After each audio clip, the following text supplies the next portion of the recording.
ሁላችሁም እንኳን ደህና መጣችሁ ብያለሁ። ሰላም ብያለሁኝ። አይ ዶንት ኖ ያኛው ቤት እምቢ ብሎናል። የኛው ዛሬ ነበር የሚለቀው። ትናንትና ማታ ነው የለቀቀው። አክቹዋሊ 6 ሰዓት ላይ ይለቃል። አካውንቱ ተመቶ ስለከረመ እንግዲህ ሪፖስት አድርጉት፣ ኮፒ ሊንክ አድርጉት። ካቆየን እዚህ እንቆያለን ማለት ነው። ያኛው ገና እንደገባው ነው ያስወጣኝ እና አስጠልይ ነው።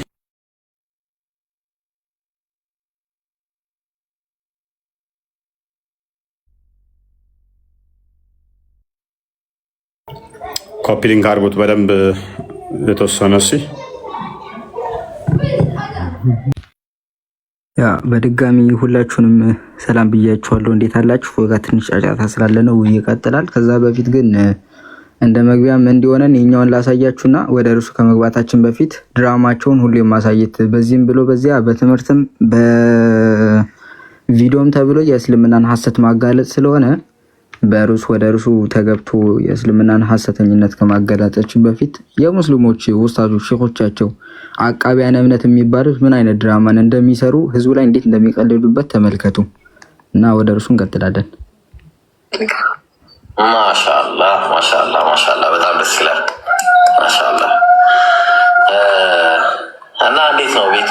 ጎዝጎዝ አታደርጉም? የሆነ ነገር ሙስሊም አይደለችም እናንተ ሰዎች ጤነኛ አይደላችሁ እንዴ? እሺ ሻዳ ነው ዛሬም ሻዳ ድራማ ሙስሊም አይደለችም እናንተ ሰው። ኮመንተሮቹ ተጨንቀው እኮ ነው በቃ ተምንዋረድ እናንተ ሻዳ ታስይዙ ሙስሊምን። ይቅርብ ኡስታዝ ላይቭ ላይ ትጠለዛለህ ይቅርብ ሙስሊም ነች ሲሉት ተው ሙስሊም አይደለችም ብለን ሻዳ እናስይዛት። ከሰማችሁት ለምትሰራበት ድራማ ክፍያ እንዲሆናት ጉዝጓዝ አቅርቡላት ይላል። የማለት ጊፍት ጣል አድርጉላት እያለ ነው። እንዴት ነው ያ የተሰራበት ነው። ይህንን ድራማ ሲተውኑ ጉዝጓዝ ካልሰጣችሁ ምንድን ነው ታዲያ? ሁሉ የተለፋበት ድራማ በነጋታው ተዋናኙ አይገኝም። ለሌላ ስራ የትናንትና ያሳየነውን አይተሃል? ትናንት ወዲያ ገስት ላይ ገብቼ ቁጭ ላለው ክርስቲያን ስም ከፍቼ ከዛ ወዲያ ጊፍት ይሰጡኛል፣ ያስገቡኛል። ይሄ ኡስታዝ ነው የሚያስገባኝ እንደውም አለችው። ለምን ይሄ እኮ መደረግ የለበትም አንደኛዋ ስትል እኔ ምን ላድርግ በራሴ ፍቃድ አይደለም ታዝዤ ነው እንደዛ እንድሰራ የክርስቲያን ስም ከፍቼ ገስት ላይ ገብቼ ቁጭ እንድል ሶሪ ቪኪ እንኳን አላለብሽን ከፈተልሽ። ያው እስልምናን ለመቀበል ያስገደደሽ ሰው አለ? የለም። ማሻአላህ እንግዲህ እኔ ጋር ስለመጣች እኔ ማስይዛት አልሰማችሁም? እሺ ኢንሻአላህ እኔ የምለው ከኔ ጋር ተከትለሽ ትያለሽ። አሽሀዱ አላ ኢላሃ ኢላላህ ወአሽሀዱ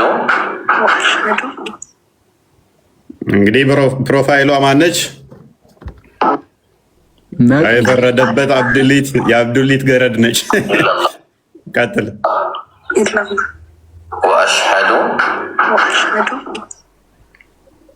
ሪፖስት የምታደርጋቸውን በጣም በጩጬ እድሜያችን በጣም የሚደባብር ስሜት አሳለፍን። እውነትም ክርስቲያን ነች። ፎሎ የምታደርጋቸው እንዳለ ሙስሊም ፎሎ ያደረገቻቸው ሁሉም ሙስሊም ናቸው። ፖስቶቿም እንዳለ እስልምና ነው። ኦኬ አልሐምዱሊላህ ረቢል ዓለሚን መዝሙር መስሏት ነው። ተው ይሄማ መዝሙር ነው። ይሄ የሆነ ቤተክርስቲያን ላይ የሚዘመር መዝሙር ነበር።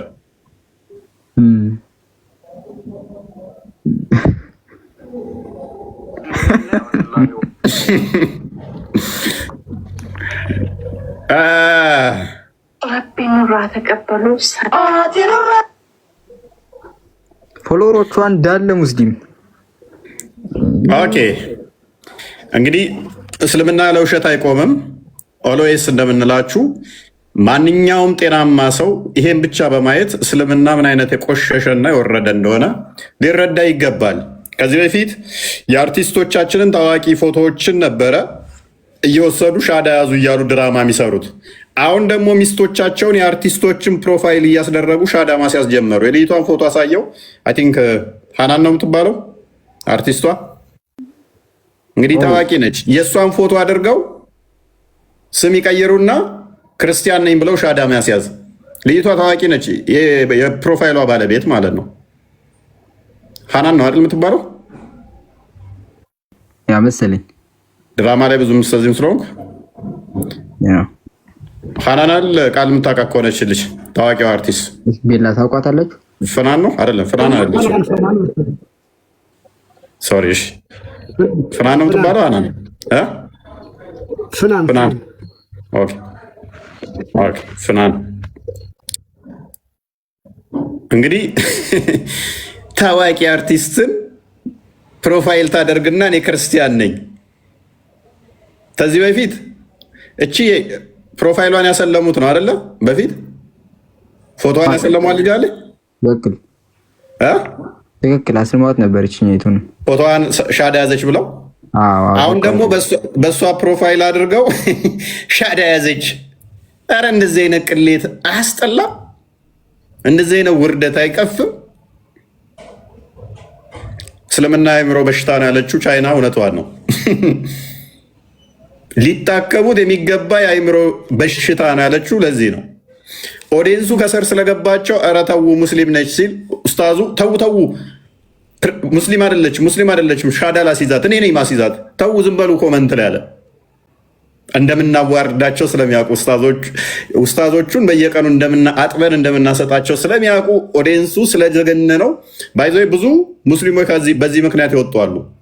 በጣም ብዙ ሙስሊሞች ማለት ነው፣ በኡስታዞቻቸው ድራማ ምክንያት ማለት ነው።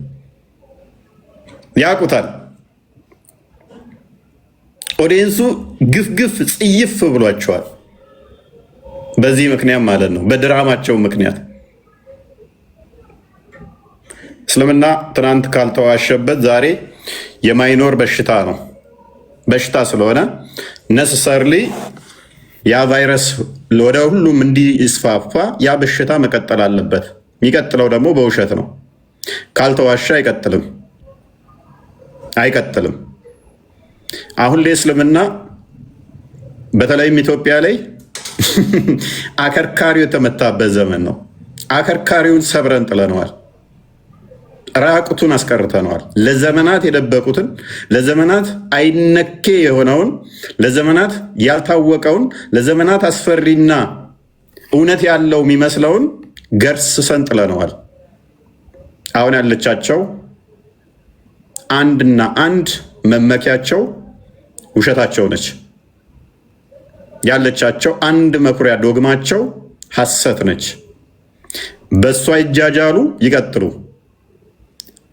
እንወደዋለን። ይህንን ድራማቸውን ያደርጉት፣ እንፈልገዋለን። ምክንያቱም የሆነ ቀሌ ኦዲየንሱ ብሎ ሲመራው በሚሊየን ነው የሚወጣው። 1 2 መምጣት ጉዳይ አይደለም። እኛ የምንፈልገው በሚሊየን እስልምና ለቆ እንዲወጣ ነው የምናደርገው። ሎክ አሁን አይምሮ ላይ ዛሬ ሲያይ ሲደብረው፣ ነገ ሲያይ ሲደብረው፣ ተነጎዲያ ሲያይ ሲደብረው፣ መጨረሻ ላይ ግፍ ሲያደርገው በራሱ ጊዜ ለቆ የሚወጣው አንድ አይደለም፣ ደግሞም አይመለስም። በየቀኑ ለምንድነው የኛ ኡስታዞ የሚዋረዱት? እነኚህ ንግግሮቻችን ሪከርዶቹ ይቀመጣሉ፣ ያደምጧቸዋል። በየቀኑ ለምንድነው ድራማ የሚሰሩት? ለምንድነው የሚዋሹት የሚለው ነገር ይከነክነዋል። ሰው ማገናዘብ ከጀመረ፣ ማስተዋል ከጀመረ፣ በሃይማኖት ላይ የሚዋሽ ካለ በፍጹም ያንን እንድትከተሉት አይገባም። በፍጹም ያንን ልትከተሉት አይገባም። ውሸት ሐራም ነው። ውሸት ጸያፍ ጽዩፍ ልትሆኑ ይገባል። ጸያፍ ነገር ስለሆነ ልትጸየፉት ይገባል። ከውሸት ጋር ልትተባበሩ አይገባም። እስልምና ግን ካልዋሹለት መቀጠል ስለማይችል ሶሪ ዶግማቸው ስለሆነ ይቀጥሉ። እንደዛ ነው። ዛሬ ከሚዋሹበት አንዱን የምንመለከት ይሆናል። ይህም እንደሚታወቀው ጌታችን መድኃኒታችን ኢየሱስ ክርስቶስ በስጋ የተገለጠው እርሱ ለእኛ ቤዛ ሊሆን በስጋ ተገልጧልና እሱም መሰረት አድርገን የምንማማረው ይኖራል። እሱ ምንድነው? እሱ ጌታ የመረጣቸው ሐዋርያቶች አሉ። የጌታ ደቀ መዛሙርቶች ይታወቃሉ። የጌታ ደቀ መዛሙርቶች ጌታ በዋለበት እየዋሉ ባደረበት እያደሩ ከእግሩ ስር ቁጭ ብለው የተማሩ ደግሞም ወንጌልን የጻፉ መልእክታትን የጻፉ እንዲሁም ከእርገቱ በኋላ በዓለማት ላይ ተበትነው ያስተማሩ መከራን የተቀበሉ በሰማዕትነትም ያለፉ አሉ። ስለዚህ እነኚህ ደቀ መዛሙርቶቹ የጌታ ማን ይባላሉ? በእስልምናው ኢሳ ነው ኢየሱስ ብለው ቢሉም የኢሳ አመጣጥ ምንድን ነው? ጥቅሙስ ምንድን ነው? ሐዋርያቶቹስ እነማን ናቸው የሚለውን እንዳስሳለን። ነጋጠባ መጽሐፍ ቅዱስን ሲሳደቡና ሐዋርያቶቹን ሲሳደቡ ታገኟቸዋላችሁ። ዮሐንስ ቀጣፊ ነው፣ ማቴዎስ እንደዚህ ነው፣ ጳውሎስ እንደዚህ ነው ሲሉ ታገኟቸዋላችሁ። በቁርአናቸው ውስጥ ደግሞ የኢሳ ደቀ መዛሙርቶች ሐዋርያቶች በደንብ አስተውሉ። የኢሳ ሐዋርያቶች በዓለም ላይ እንደላቁ አማኝ ናቸው እንዳላቸው እና አሸናፊም እንደሆኑ አስቀምጧቸዋል። የኢሳ ደቀ መዛሙርት ተብለው ከሚታመኑት እንደ ሊቃውንቶቻቸው ደግሞ ከነኛ ውስጥ ዮሐንስ ይገኝበታል፣ ማቴዎስ ይገኝበታል፣ ጳውሎስም ይገኝበታል፣ ጴጥሮስ ይገኝበታል። እነኚህ የኢሳ ደቀ መዛሙርትና የእሱ ተከታይ እውነተኞች የበላይ የሆኑ አማኞች ናቸው ብለው ያምናሉ። ዛሬ ላይ ያሉት ግን ጳውሎስ ቀጣፊ ነው፣ እንደዚህ ነው፣ ማቴዎስ እንደዚህ ነው ሲሉ ታገኛቸዋላችሁ። ቁርአናቸው ግን አማኝ እንደሆኑ የኢሳ ሐዋርያቶች የበላይም እንደሆኑ እስከ መጨረሻውም አሸናፊ እንደሆኑ ወንጌልንም በዓለማት ላይ እንደሰበኩ እንደ እስልምና መዛግብት እሙን ነው። ሰው ዛሬ ላይ ያሉት የእስልምናን ዶግማ በጣሰ ሁኔታ ነቢያቸው ማያቅም፣ አላህም ማያቅም፣ ሙፈሲሮቻቸው ማያቁም፣ መሀይም ናቸው። እስልምናን ሪሼፕ ያደረጉ ጳውሎስን ሲሰድቡ ታገኟቸዋላችሁ። ማቴዎስን ሲሰድቡ ታገኛችኋላችሁ።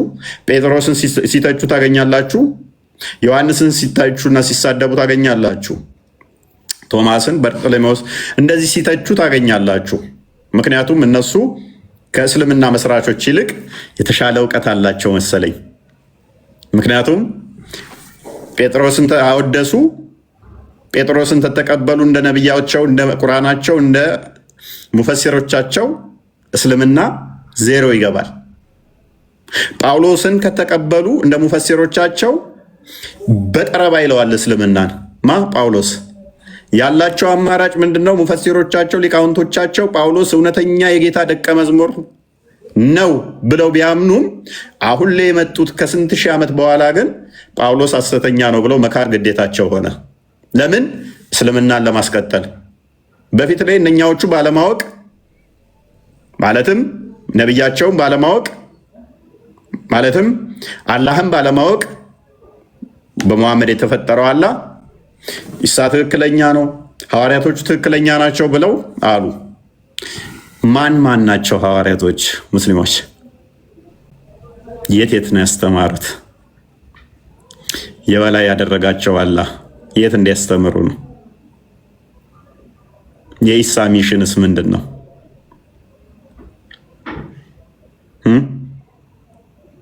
ጳውሎስ ወደ 36 የሚደርሱ የእናንተ ታላላቅ ሙፈሲሮች ጳውሎስ እውነተኛ የጌታችን የመድኃኒታችን የኢየሱስ ክርስቶስ ደቀ መዝሙር ነው ይላሉ። ዛሬ ላይ ያላችሁ ሙስሊሞች ከታላላቅ ሊቃውንቶቻችሁ ተሽላችሁ ነው ጳውሎስ ሐሰተኛ ነው የምትሉት? ኦኬ፣ እነኚህ ሐዋርያቶች የጌታ ደቀ መዝሙርቶች የበላይ ከሆኑ አማኝም ከሆኑ አላህ ካላቃቸው የበላይ ካደረጋቸው አሸናፊ ካደረጋቸው እነሱ ያስተማሩት ትምህርት እናንተ ጋር አለ? እኛ ጋር አለ። ቻሌንጅ አደርጋችኋለሁ። አንዱን እንኳን ታመጡልኛላችሁ እናንተ ጋር የምናየው ይሆናል። እርግጠኛ ነኝ ታለቅሱበታላችሁ እንጂ አሁን መረጃ አታመጡም። የሚሆነው ምንድነው? እሱ አንተ ወይ እስልምና አትሳደብ ምናምን ይሆናል። ምክንያቱም ይሄ ኢንፌሪዮሪቲ ኮምፕሌክስ አለባችሁ፣ የበታችነት ስሜት አንድ። ሁለተኛ ደግሞ ቻይና እንዳለችው እስልምና ሜንታል ኢልነስ ነው ብላለች። የአይምሮ ህመም ነገር ነው። ስለዚህ የምትጠየቁትን አትመልሱም። ያላችሁ አማራጭ ምንድን ነው? እኛ መተቸት፣ መስደብ ወይንም ተሰደብን ማለት ነው።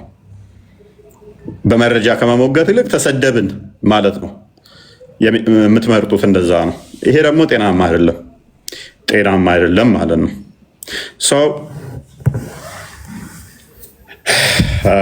እና የጌታ ሐዋርያቶች እነማን ናቸው? ቪኪ ማቴዎስ ወንጌል ምዕራፍ 10 እንዲያውጣልን።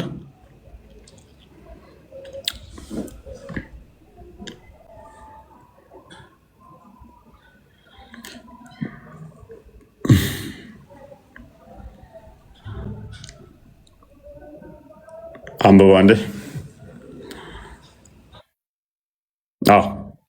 12ቱን ደቀ መዛሙርት ወደ እርሱ ጠርቶ እንዲያወጧቸው በርኩሳን መናፍስት ላይ ደዌንና ሕማምንም ሁሉ እንዲፈውሱ ስልጣንን ሰጣቸው።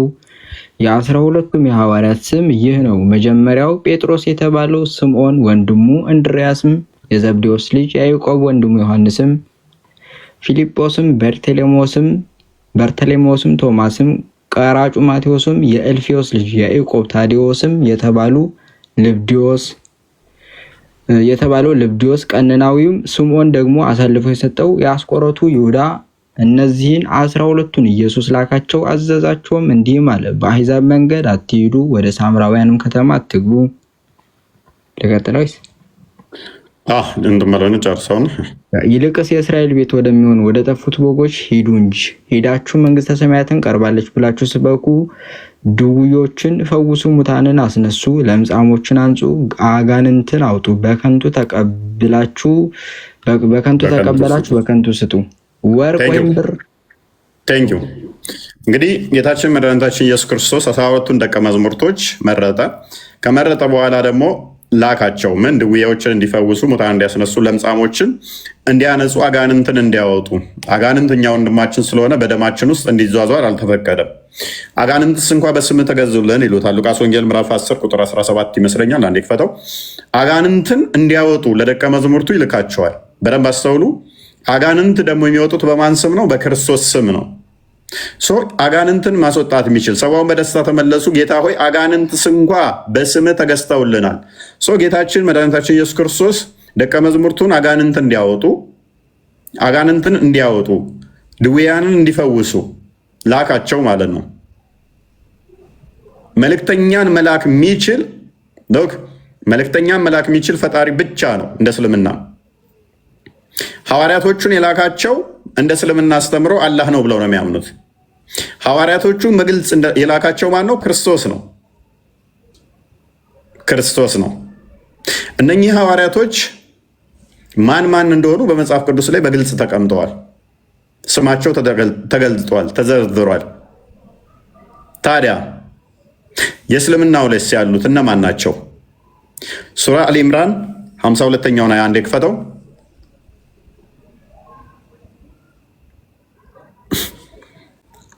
በጣም አስቂኝ ነገሮች አሉ እስልምናው ላይ። በዚህ ጉዳይ ላይ ያለው እጅግ አስቂኝና አጣብቂኝ፣ ለዘመናት ብንታገሰው ሊመልሱትም አይችሉት አጣብቂኝና ቅርቃር፣ ለ1000 ዓመት አይደለም ለ1 ሚሊዮን ዓመት ብንታገሳቸው ሊመልሱትም አይችሉት ጥያቄ። ኢሳ ከነርሱ ክደትን በተሰማው ጊዜ ወደ አላህ ተጨምረው ረዳቶቼ እነማን ናቸው አለ። በደንብ አስተውሉ። ረዳቶቼ እነማን ናቸው አለ? ሐዋርያት። በደንብ አስተውሉ። ሐዋርያት እኛ የአላህ ረዳቶች ነን፣ በአላህ አምነናል፣ እኛም ትክክለኛ ታዛዦች መሆናችንን መስክራሉ ይላል። እነማን ናቸው እነኚህ ሐዋርያቶቹ? እነማን ናቸው? ማን ይባላሉ? መጽሐፍ ቅዱሱ መለስ አድርገው አንዴ መጽሐፍ ቅዱሱ ላይ ቁጥር 1 ከዚያም በኋላ ምዕራፍ 10 ማቴዎስ 10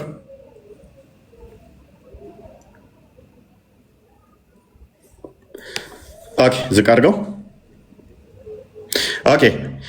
የ12ቱም ሐዋርያት ስም ይህ ነው። የኢየሱስ የላካቸው አጋንንት እንዲያወጡ በስሙ ያዘዛቸው 12ቱ ሐዋርያት ስም ተጠቅሷል። ማን ማን እንደሆኑ በደንብ አስተውሉ። ማን ያዘዛቸው? ማን የላካቸው? ሐዋርያትን ወይንም ደግሞ መልእክተኞችን እንደ እስልምና መላክ የሚችለው ፈጣሪ ብቻ ነው። ማን ያዘዛቸው? ኢየሱስ ክርስቶስ። ወደ እኔ ላካቸው? ወደ ዓለም። ምን እንዲያደርጉ ላካቸው? ምን እንዲያደርጉ ላካቸው? ሶሪ ምን እንዲያደርጉ ነው ላካቸው? አጋንንት እንዲያወጡ። ለምሳሌ አጋንንት ደግሞ የሚወጣው በማን ስም ነው? በክርስቶስ ስም። የእስልምናው ሐዋርያቶች ወደ እኔ የተላኩት ማን የላካቸው? ኦኬ ማን ይባላሉ? ቁርአን ግልጽና የተብራራ በነገሮች ሁሉ አብራሪ ነው ብለው ያምናሉ። ማን ማን ይባላሉ? የኢሳ ተከታዮች ሐዋርያቶቹ መልእክተኞቹ ማን ማን ይባላሉ? ምንስ አስተማሩ? ምንስ ጻፉ? የት ሀገር ሰበኩ? ሙጫ ባሌ ነጋማ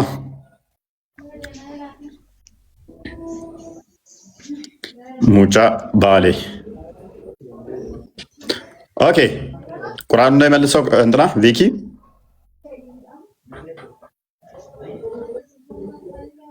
ወደ ቁርአኑ መልሰው። ኦኬ አንብበው። ዒሳ ከእነርሱ ክህደት በተሰማው ጊዜ ወደ አላህ ረዳቶች እነማን ናቸው አለ። ሐዋርያት እኛ የአላህ ረዳቶች ነን፣ በአላህ አምነናል፣ እኛም ትክክለኛ ታዛዦች መሆናችንን መስክራሉ። ኦኬ ስለዚህ ሐዋርያቶቹ የኢሳ ሐዋርያቶች ወይንም ደግሞ ደቀ መዝሙርቶቹ እነማን ናቸው? እነማን ናቸው? ሱራ 1689 አንዴ ክፈተው። እነማን ይባላሉ? ሙስሊሞች እሸልማችኋለሁ አንዱን መጥቀስ ከቻላችሁ፣ መጥቀስ እንኳን ከቻላችሁ።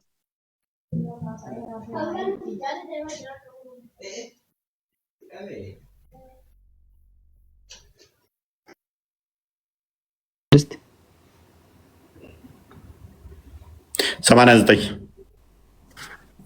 83 ላይ ነው የሚያበቃው። 16 89 የለውም። 16 ነው። 16 ያልክ መስሎኝ አፉ በላይ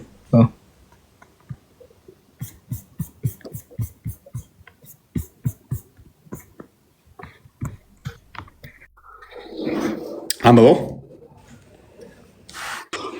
በሕዝቡም ሁሉ ከጎሳቸው በእነሱ ላይ መስካሪ የምንቀሳቀስበትንም አንተም በእነዚህ ላይ መስካሪ አድርገን የምናመጣህን ቀን መጽሐፉንም ለሁሉ ነገር አብራሪ መሪም እዝነትም ለሙስሊሞችም አብሳሪ ሆኖ በአንተ ላይ አወረድ ነው። ኦኬ መጽሐፉ እንዴት ነው የተወረደው? ለሁሉ ነገር ምን አብራሪ አብሳሪ ነው አይደለ?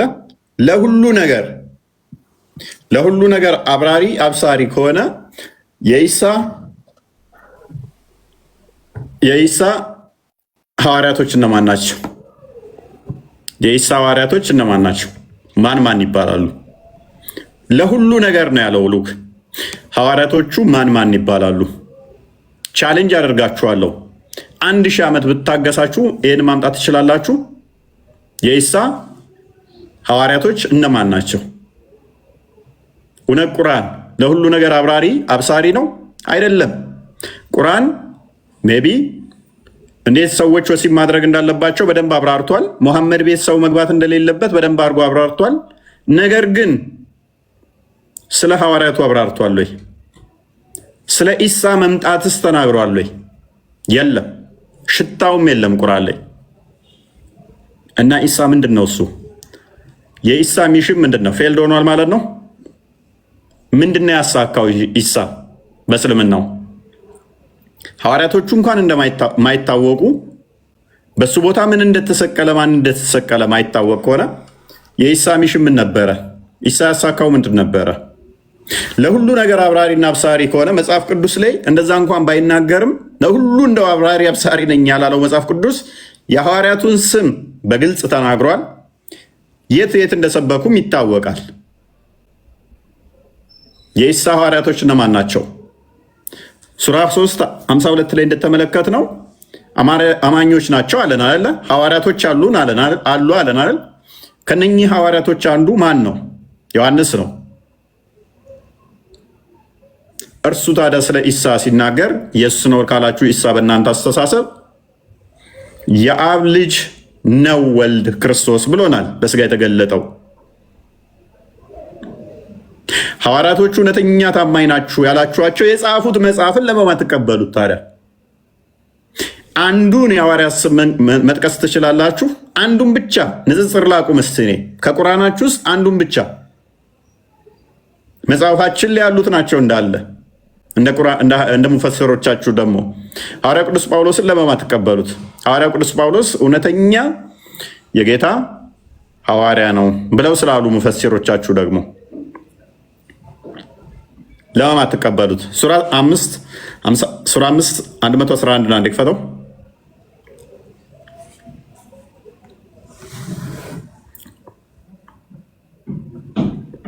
እስልምና ምን ያህል ሰዎችን እንዳጭበረበረ ብቻ እዩ። በደንብ ታዘቡ።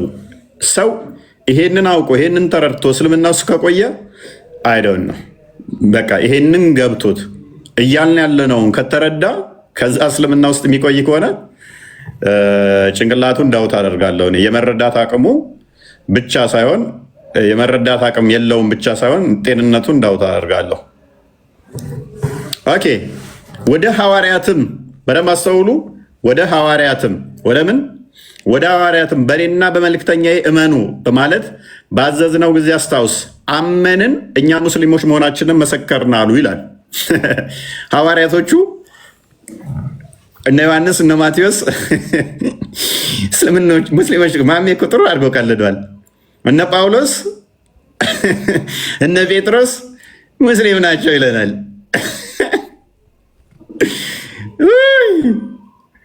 ይህ እኮ ፋክት የሆነ ከየትኛውም መረጃ የምታቀርብበት እኮ ነው።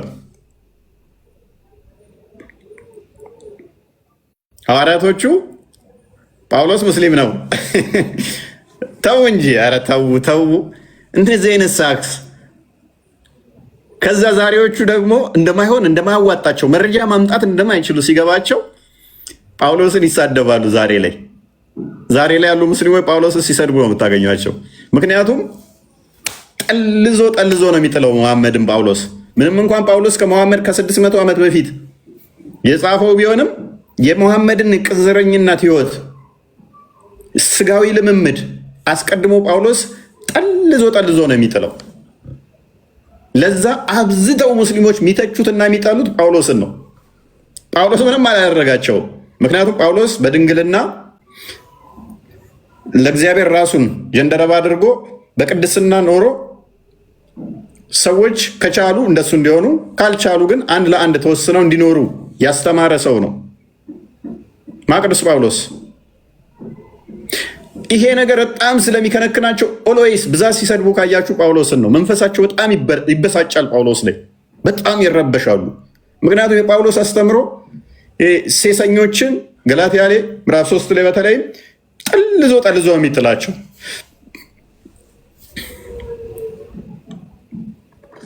ቀደምት ሊቃውንቶቻቸው ጳውሎስ እውነተኛ የኢየሱስ ተከታይ ነበር ይላሉ። አሁን ላይ ያሉት ሁለቱን ሲያገናኙት የጳውሎስን አስተምሮ ከነሱ ጋር ሲያስተያዩት ሰማይና ምድር ሆነባቸው። የራሳቸውን አስተምሮ ለመደበቅ ጳውሎስን ይሰድባሉ።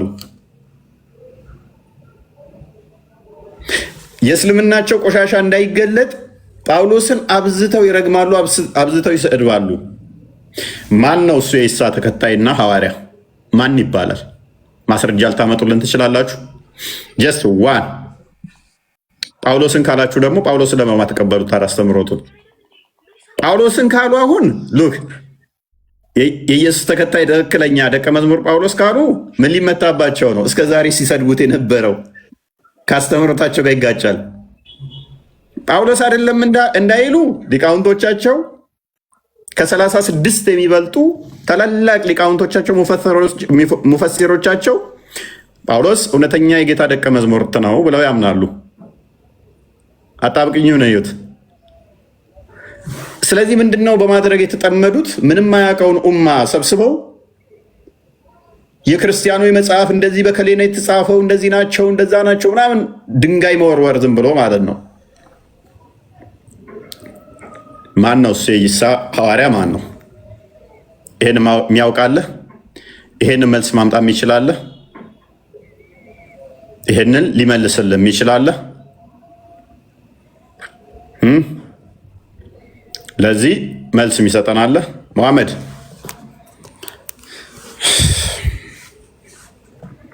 መሐመድ ይሰማል?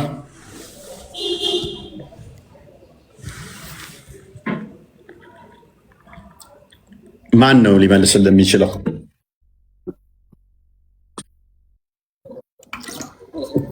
የኢሳ ሐዋርያት ማማ ናቸው?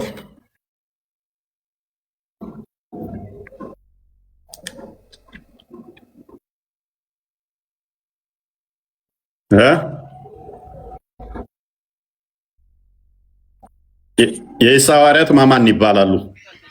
ምን ታደርገኛል እኮ እያወራ ነው። ሚዩት ያደረኩም ኔትወርክህ ነው የሚሆነው።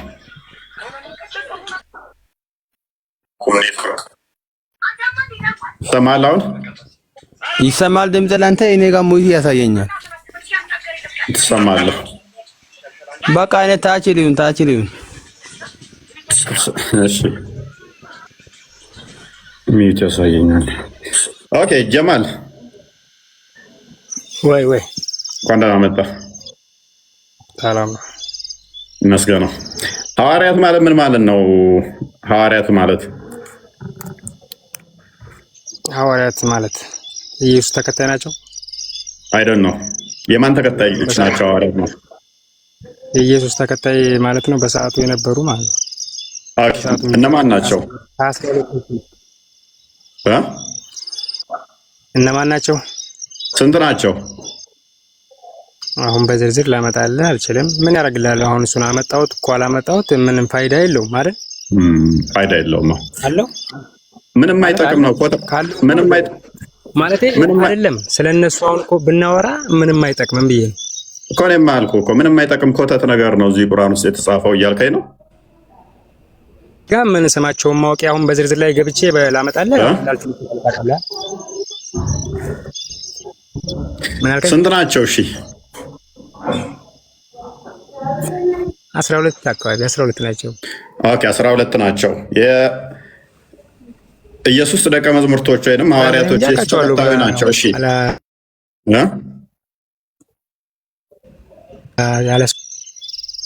ምን አልከኝ?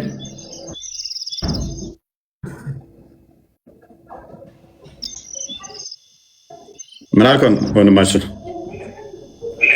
አሁን በዝርዝር ስማቸውን ሁሉንም ልጠቅስልህ አልችልም እንጂ አውቃቸዋለሁ ብዬ ነው። ኦኬ ላቃቸው መጽሐፍ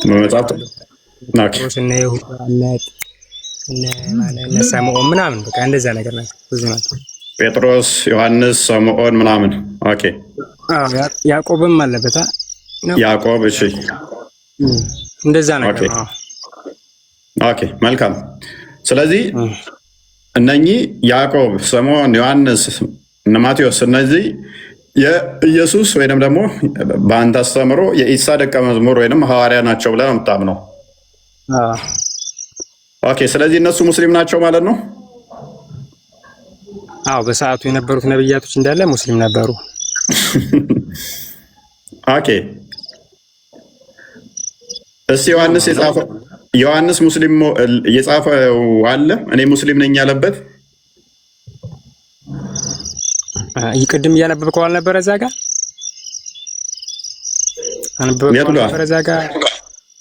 የቱ ጋር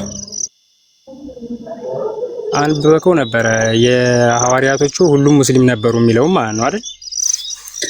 እሱ እኮ አሁን እኔ ከነሱ ነው የምፈልገው። ለምሳሌ በዚህ ጉዳይ ላወራ ሳይሆን የገባሁት ማለት ነው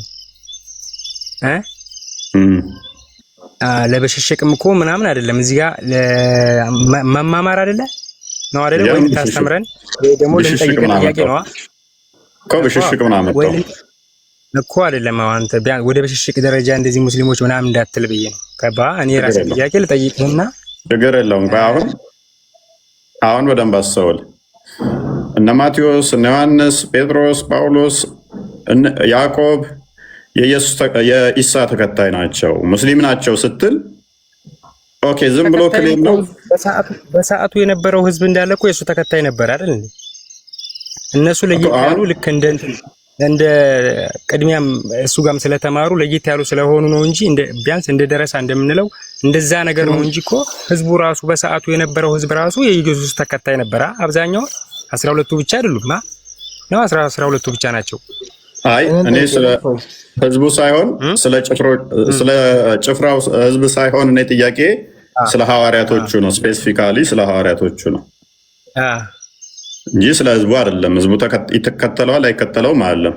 ሐዋርያቶቹ የተባሉት ስለነሱ ላይ ብቻ ነው ስፔሲፊካሊ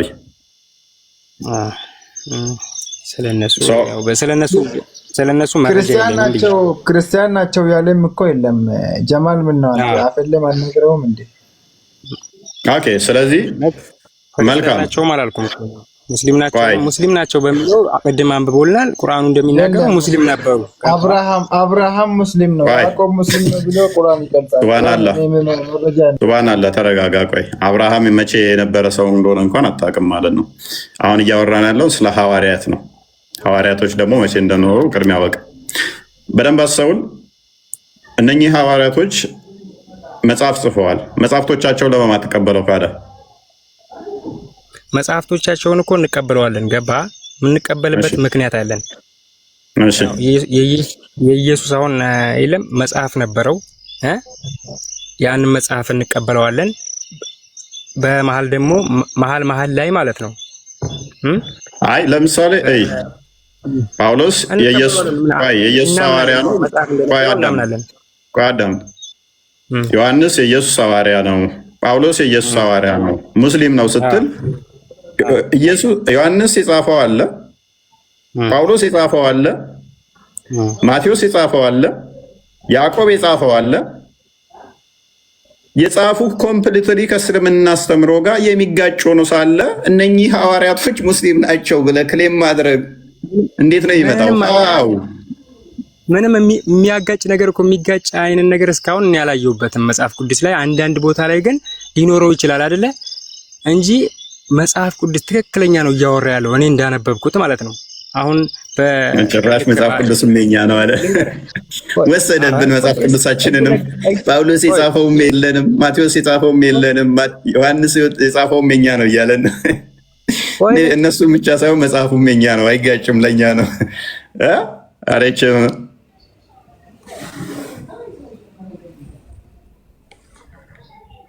አለው ላለ ለምን ሰዎቹ ሐዋርያቶቹ ብቻ መጽሐፍቶቻቸውም የኛ ነው?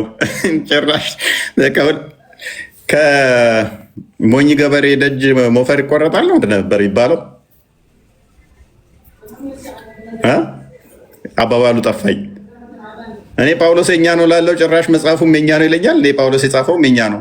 ማቴዎስ የኛ ነው ላለው ኖ ማቴዎስ የጻፈው ማቴዎስም የኛ ነው። ዮሐንስም የኛ ነው፣ የጻፈውም የኛ ነው። ወገን ተዘርፈናል፣ ተዘርፈናል። ምንም አልቀረንም። ምንም ማያውቀውን ህዝብ እዚህ ሰብስቤ አንተ ዝም ብለህ ምንድን ነው አንተ ታውቃለህ። ኦኬ ና አልጋም እየገባ ስለነበረ እንኳን ደህና መጣ ልበል እስኪ።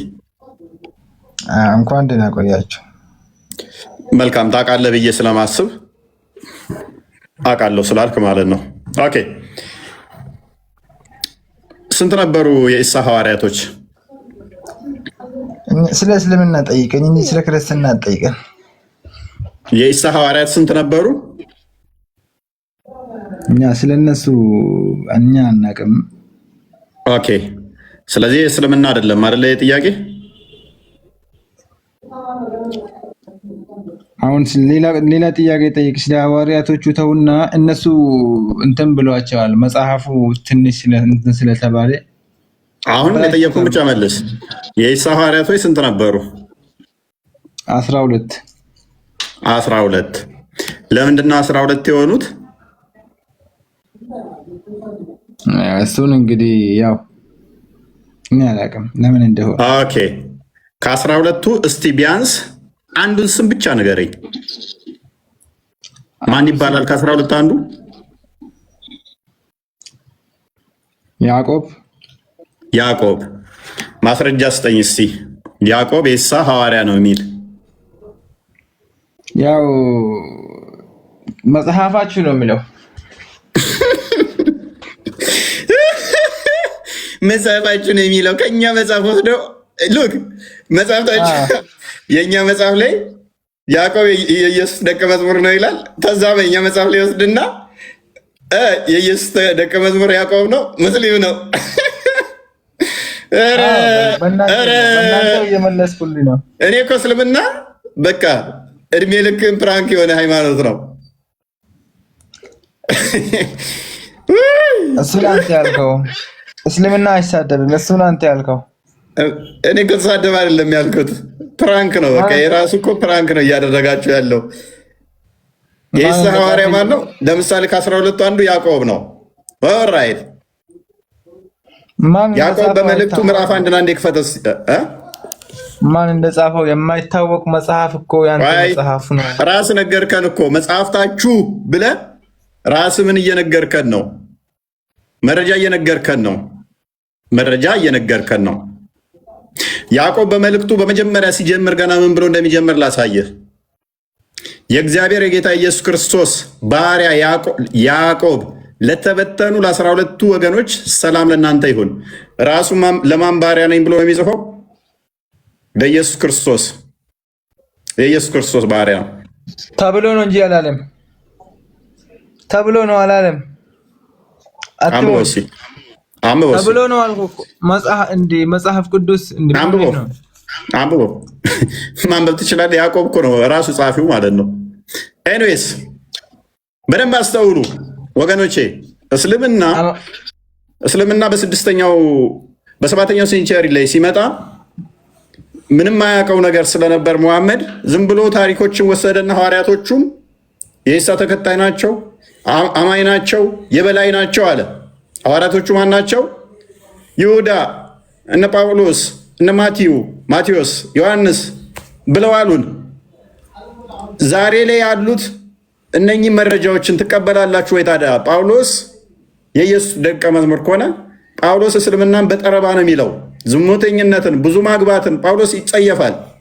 ኦኬ ትቀበላላችሁ ወይ? ጳውሎስን አስተምሮ ጳውሎስ ክርስቶስ በስጋ የመጣ አምላክ ነው ብሎ ይላል። ሁሉን የፈጠረ ሁሉን ያስገኘ ክርስቶስ ነው ይላል። ጳውሎስ እውነተኛ የጌታ የኢየሱስ ደቀ መዝሙር ነው ካላችሁ ትቀበላላችሁ ወይ? ዮሐንስ ቃል ስጋ ሆነ ብሎ ጀምሮ ለፍርድ የሚመጣው ለእያንዳንዱ እንደ ስራው መጠን የሚከፍለው ክርስቶስ ኢየሱስ ነው ብሎ ይዘጋል። ዮሐንስ ክርስቶስ በስጋ መምጣቱን የማያምን መንፈስ ካለ እሱ የተረገመ ነው፣ የተወገዘ ነው፣ የተለየ ነው። ኢየሱስ የአብ ልጅ መሆኑን የሚክር ካለ እሱ አጋንንታዊ ነው ብሎ ይላል ዮሐንስ እውነተኛ ሐዋርያ ነው ብላችሁ ካላችሁ ትከተሉታላችሁ ወይ? አያችሁ፣ ዛሬ ጡብ ጡብ ነው የሚሉት። በቃ ፈረሃ ነው የሚለው። ሰላም አመሸክ።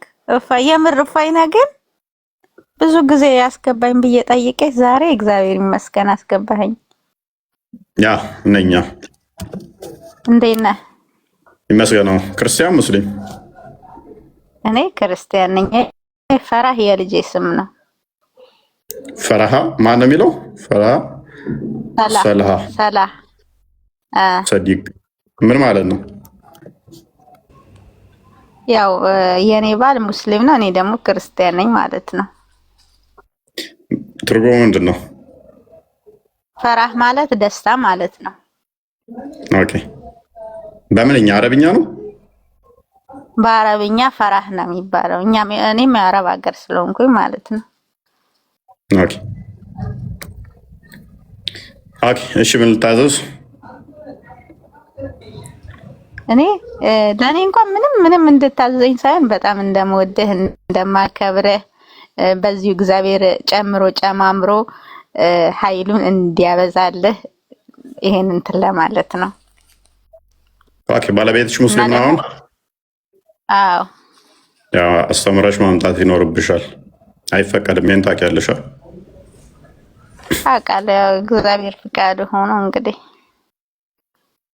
ወደ ሀገራችን እስከምንገባ ድረስ። ልጅሽን አስተምረሻል? ክርስቲያን ነች? አዎ። ባለቤትሽን ማስተማር ይኖርብሻል፣ ግዴታሽ ነው። አሊያም አይቻልም። አይ እስቲ እንደ እግዚአብሔር ፍቃድ ነው የሚባለው። ያው ሰው ሀገር ሆነ እንግዲህ ያው ሀገር ላይ ነው እንጂ ነገሮች የምትወስነው ሰው ሀገር ላይ ትንሽ ይከብዳል።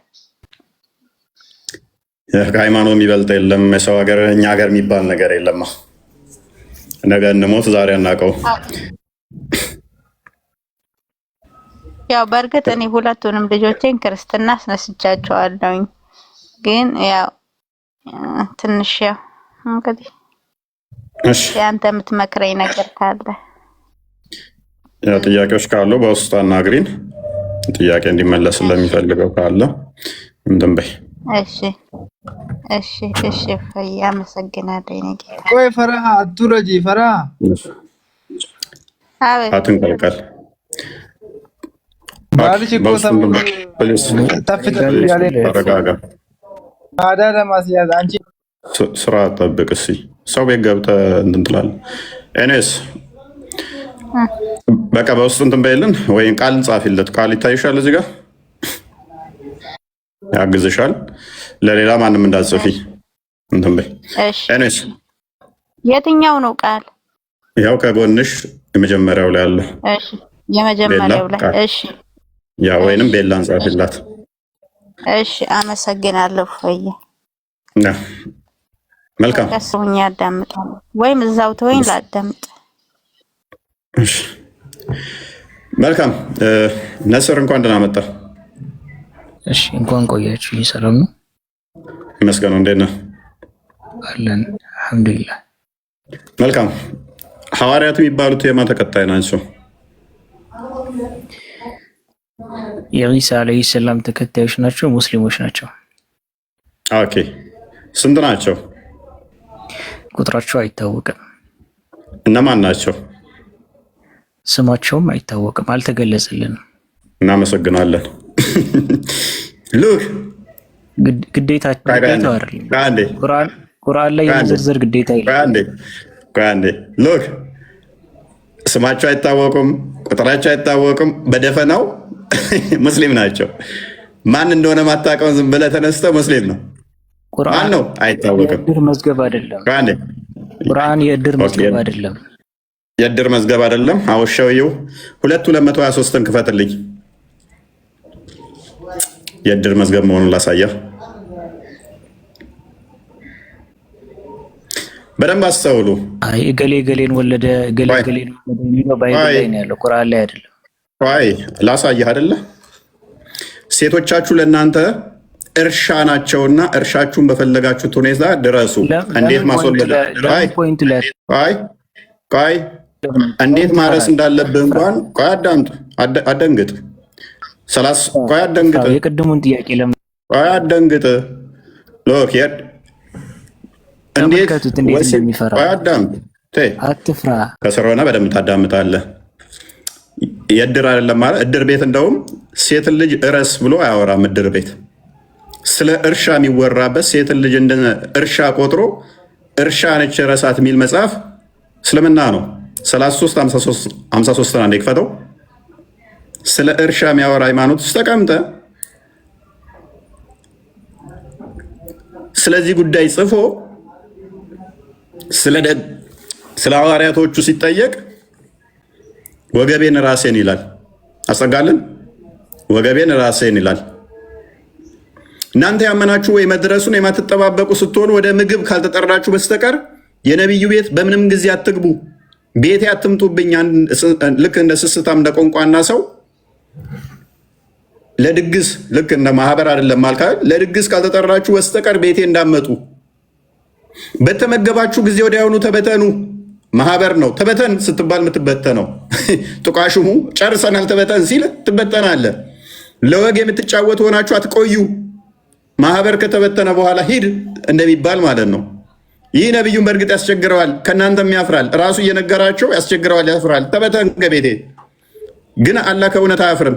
ዕቃንም ለመዋስ በጠየቃችሁ ጊዜ ከመጋረጃ ኋላ ሆናችሁ ጠይቋቸው። ሚስቶቹን እንዳያዩበት እኮ ነው። ዘይነብን ያገባለታ ነው ይሄን ያወረደው። ሚስቱን እንዳያዩበት እኔ ቤት መታችሁ ዕቃ እንኳን ለመዋስ ከፈለጋችሁ ከመጋረጃ ኋላ ሆናችሁ ነው እንጂ መጣራት ያለባችሁ። መጋረጃ ከፍታችሁ ወደ ቤት እንዳመጡ። ይህ ለባሎቻችሁ ለልቦቻችሁ የበለጠ ንጽሕና ነውና ያለ መልእክተኛ ልታስቸግሩ ሚስቶቹንም ከእርሱ በኋላ ምንጊዜም ልታገቡ ለእናንተ አይገባችሁም። ከዚህ በላይ እድር አለ እንዴ? ሸንጉ ራሱ ከዚህ የእድር ቤት ይላል እንዴ? ኤኒዌይስ እድር ማለት ይሄ ነው። አሁን መልሰውና ቶፒኩ ላይ ሱራ 61 14 አንዴ ክፈተው እስኪ።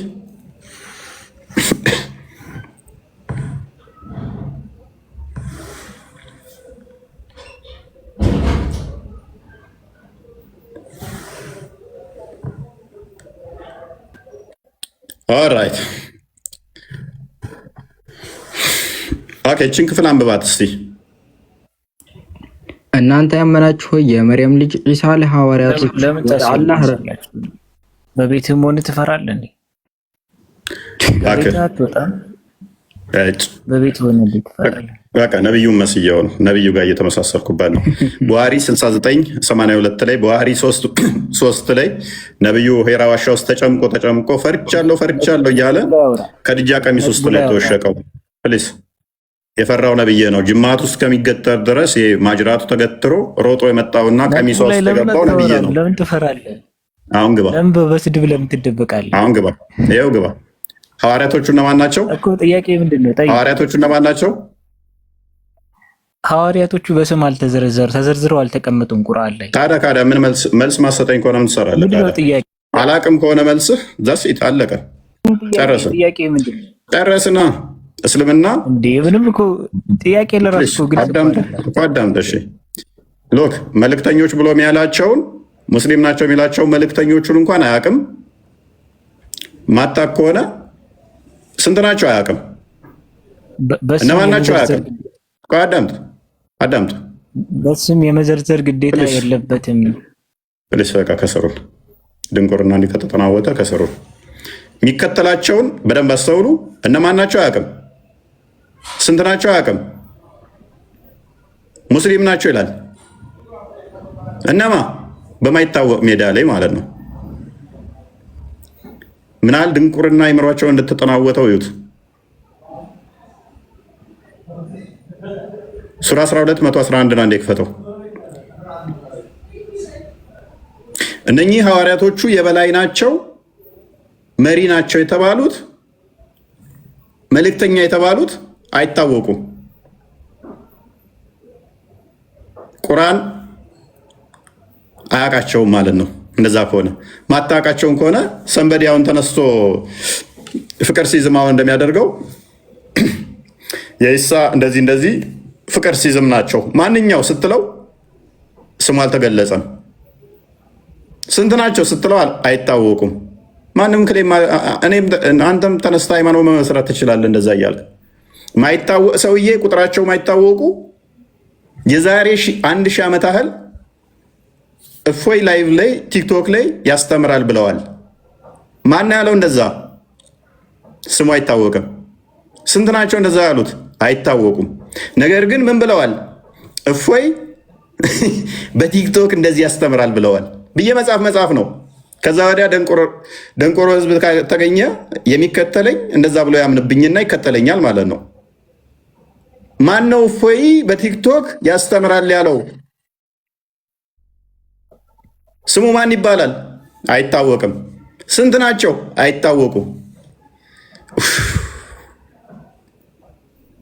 እናንተ ሰዎች ግን ተምራችኋል? ኬጂ ራሱ ገብታችሁ ተምራችኋል?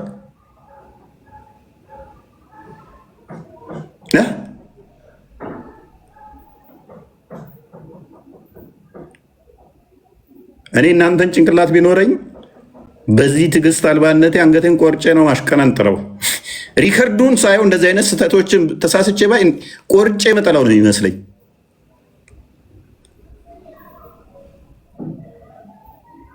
ሊቃውንቶቹ ደግሞ ምን ይላሉ? ሐዋርያው ቅዱስ ጳውሎስ ነው ይላሉ፣ ዮሐንስ ነው ይላሉ፣ ማቲው ነው ይላሉ። መጽሐፍቶቻቸው ደግሞ እስልምናን ጠልዞ እንደሚጥል የሚያውቁ ደግሞ ምንም እንኳን ጳውሎስ የጌታ ደቀ መዝሙር ነው ቢሉም ሊቃውንቶቻችን ጳውሎስን ዝም ብለን እንስደበው። ቁርአናቸው ደግሞ ምን ይላል? በታሪካቸው ውስጥ ለአእምሮ ባለቤቶች በእርግጥ መገሰጫ ነበረ። ይህ ቁርአን የሚቀጣጥፍ ወሬ አይደለም፣ ግን ያንን በበፊቱ ያለውን አረጋጋጭ ለነገር ሁሉ ፓርሻሊ አይደለም፣ ለነገር ሁሉ ለሚያምኑ ህዝቦችም መሪና ችሮታ ነው። ለነገር ሁሉ ገላጭና አብራሪ ከሆነ ሐዋርያቶቹ እነማን ናቸው? አይታወቅም። ቁጥራቸው ስንት ነው? አይታወቅም። የት ሀገር አስተማሩ? አይታወቅም። እንዴት ነው የሆኑት? አይታወቅም። ኢሳ እንዴት ሄደ? አይታወቅም። ኢሳ ምን ሰራ? አይታወቅም። ምን አስተማሩ? አይታወቅም። እንዴት ወሲብ ማድረግ እንዳለብህ፣ እቃ እንዴት መዋስ እንዳለብህ፣ ምግብ ለመብላት ቤት መቀመጥ እንደሌለብህ፣ ሴትን ልጅ እንደ ቁራሌ መለወጥ እንዳለብህ፣ ስድብ በደንብ ተጽፏል ቁርአን ውስጥ። ታሪክ ሲኮርጅ መሐመድ በስራ ስላልኮረጀ ማለት ነው። በጣም እናዝናለን። በጣም ነው ማዝነው እኔ። ሴጣን ምን ያህል ሊሰራ እንደሚችል በሰዎች ላይ አይምሯቸውን ምን ያህል ማኒፑሌት አድርጎ ሴጣን ሊጫወትባቸው እንደሚችል ስታዘብ በጣም ነው የምታመመው። ማለት ምን ያህል አጋንንት የሰዎችን አይምሮ ሊቆጣጠር እንደሚችል። አንዳንዶቹ 19 ናቸው ይላሉ፣ አንዳንዶቹ 15 ናቸው ይላሉ፣ አንዳንዶቹ 14 ናቸው ይላሉ፣ አንዳንዶቹ 12 ናቸው ይላሉ፣ አንዳንዶቹ 13 ናቸው ይላሉ። የጌታ ደቀ መዛሙርቶች እርስ በርሳቸው የተጋጩ ማለት ነው። የኢሳ ሚሽን ምን ነበረ? የበላይም ከሆነ ደቀ መዛሙርቶቹ ወይንም ሐዋርያቶቹ አሸናፊና ኃያል ከነበሩ ኢሳን አስደብቆ ሳይሰቀል ማስመለጥ ለምን አስፈለገ? ካደ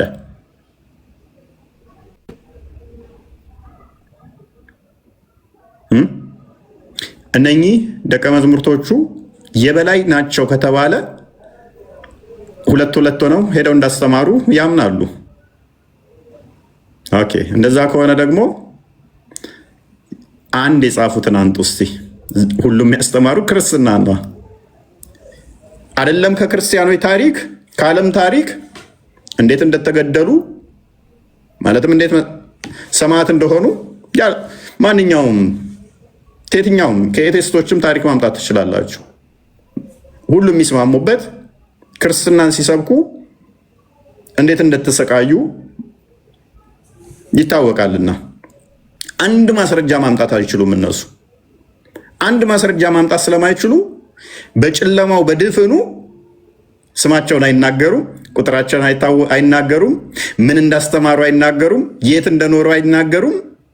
ዝም ብለህ የሆነ ዘመን ላይ ኢሳ የሚባል ሰው ነበረ፣ የእሱ ሐዋርያቶች ነበሩ፣ አማኝ ነበሩ፣ የበላይም ነበሩ። እስከ ዓለም ፍጻሜ ድረስ የእሱ ተከታዮች በዛው ይቀጥላሉ አሸናፊ ሆነው እና ህዝብን አስተምረዋል። ሄደ እነማን ናቸው? አይታወቁም። እኔ ይህንን ጭንቅላት መቀበል የሚችል ቻይና እውነቷን ነው። እስልምና የአእምሮ በሽታ ነው ያለችው። ቢኒ እንኳን ደህና መጣ።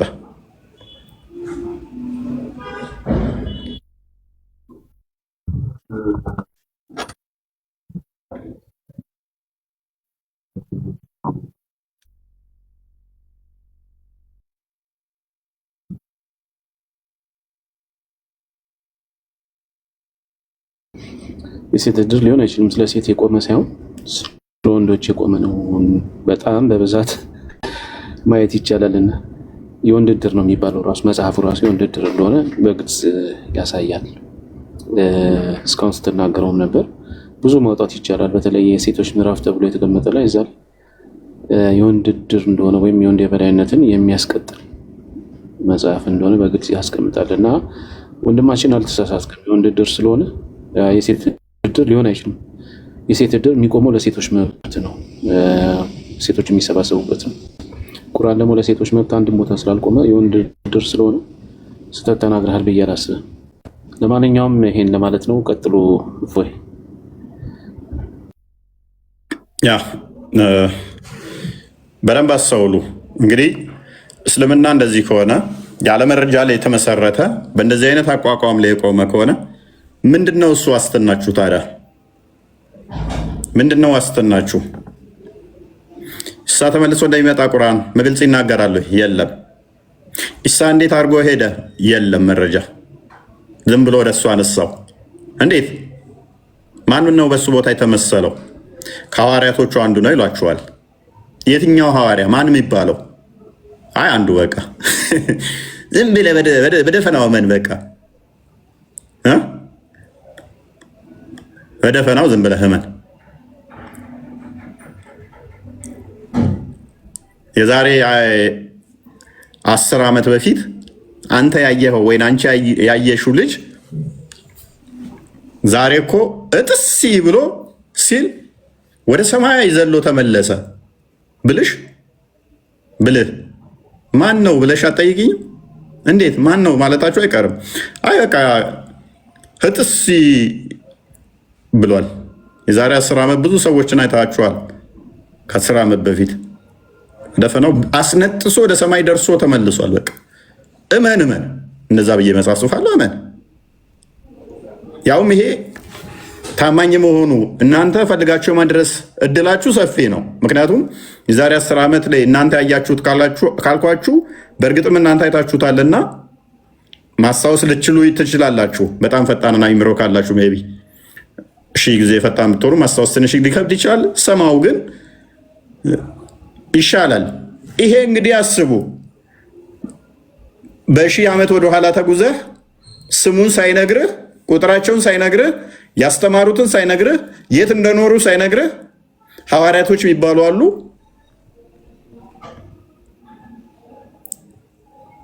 አሸናፊም ናቸው፣ የበላይም ናቸው፣ መሪም ናቸው። ሄደውም አስተምረዋል ይልሃል። ማን ናቸው? አይታወቅም ስማቸው። ስንት ናቸው? አይታወቅም ስማቸው። በስራቸው ተከታይ ነበር? አዎ ተከታይ ጭፍራ አላቸው፣ የበላይ ናቸው። እንደዛኛው ላይ ደግሞ ለምሳሌ አለ ያዕቆብ አለ። በምን አወቅ ያዕቆብ መሆኑን? ክፈታው ክርስቲያን ቪኪ መጽሐፍ ቅዱስ ላይ ያዕቆብ የኢየሱስ ተከታይ ነው ይላል። ታዲያ ያዕቆብ የኢየሱስ ተከታይ ነው ስላለ ሙስሊም ነው ማለት ነው እንዴ? ታሪክ ትኮርጅና መጽሐፍ ቅዱስ ላይ ዮሐንስ፣ ያዕቆብ፣ ጳውሎስ፣ ማቴዎስ ይላል። ስለዚህ እዛ ጋር ኢየሱስን ኢሳ ብለናል አደለ? እነኝን ደግሞ ደቀ መዝሙርቶቹንም እንኮርጃቸው።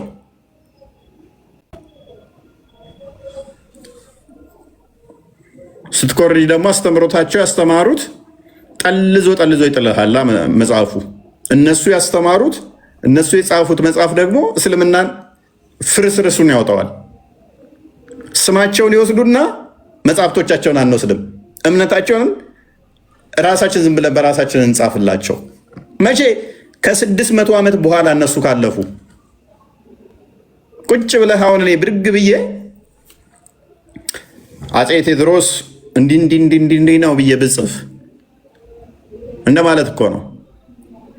ምንም መረጃ ሳልጠቅስ ማለት ነው። ተገለጠልኝ ብዬ አፄ ቴዎድሮስ የጦርነቱ ለታ የሚገርማችሁ በጣም አዛጋው። ካዛጋው በኋላ ከጎኑ ያለው ገብርዬ ማን ነው ረዳቴ ብሎ ሲጠይቀው አፄ ቴዎድሮስ እኔ ያለሁ ምናምን አለው። ከዛም ቡንጁ የሚባለው አምላካችን አይዞ አትፍራ አለው። ከዛ ልክ እንደዛ አትፍራ እንዳለው ገብርዬ ሰማው። ገብርዬ በመስማቱ በጣም ደስ አለውና 18 ጊዜ ወደ ሰማይ ዘሎ ወደ ምድር ሰገደ ብዬ መጽሐፍ ጽፋለሁ። ከዛ እንደ ሙስሊሞች አይነት ጭንቅላት ያላቸው ሰዎች ካሉ ይከተሉኛል እኔን ማለት ነው። ኧረ ተው በአፄ ቴዎድሮስ ጊዜ የተጻፈው መጽሐፍ እንደዛ አይልም ብሎ ሲለኝ ተከታዮቹ ና ይኸው እፎይ የጻፈው መጽሐፍ ላይ እንደዛ ይላል። እፎይ እኮ በአፄ ቴዎድሮስ ጊዜ አልነበረም። ታዲያ ምን እኔና አፄ ቴዎድሮስ 150 ዓመት ሞላው እንዴ?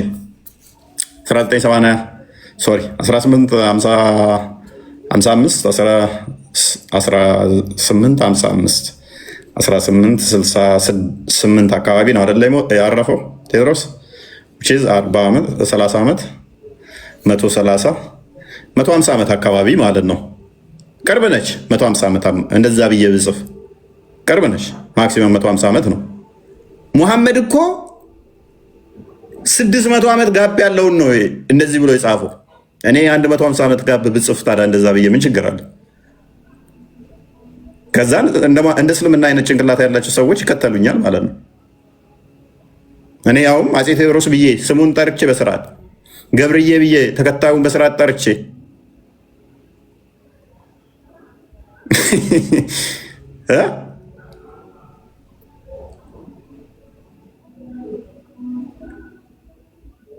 ሙስሊም ስትሆኑ የማስተዋል ጭንቅላታችሁ ይወሰድባችኋል። ምክንያቱም ሴጣን በጣም ከባድ ነው። ሴጣን በጣም ከባድ ነው። አጋንንት ወንድማችን ብላችሁ ስትጠጉት አጋንንት ሙሉ ለሙሉ ስራውን ይሰራል። ይሄ ደግሞ በጣም ከባድ ያደርገዋል። በጣም አደገኛ ነው እንደዚህ አይነት ነገር፣ በጣም አደገኛ ነው እንደዚህ አይነት። ምክንያቱም እንዳታስተውሉ ያደርጋችኋል። ለዚህ ነው እግዚአብሔርን ለማወቅ ባልወደዱት መጠን ለማይረባ አይምሮ አሳልፎ ሰጣቸው ይላል። ለማይረባ አይምሮ ተላልፋችሁ ትሰጣላችሁ። ምክንያቱም እርሱን ለማወቅ ባልወደዳችሁት መጠን አይምሯችሁ መጠቀም ባቆማችሁ መጠን ከእርሱ በሸሻችሁ መጠን ለእናንተ ለነፃ ምርጫችሁ አሳልፎ ይሰጣችኋል። እግዚአብሔር ነፃ ምርጫችሁን እንድትከተሉ ይፈቅድላችኋል። ነፃ ምርጫችን አጋንንት ያስተማረው ነው ስትሉ ትከተሉ ዘንድ ይፈቅድላችኋል። ይሄ በጣም ከባድ ነው። አንድ ተፍሲር ክፈትልን እስኪ ቪኪ፣ ቁርጡቢን ክፈትልን። ሱራ 61 14ን ቁርጡቢ አይ ቲንክ 671 መሰለኝ።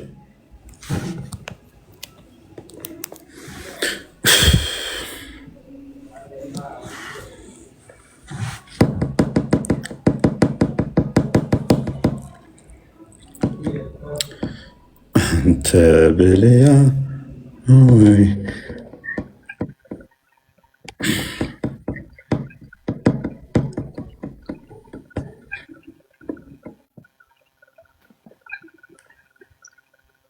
ስንተኛ ነበር?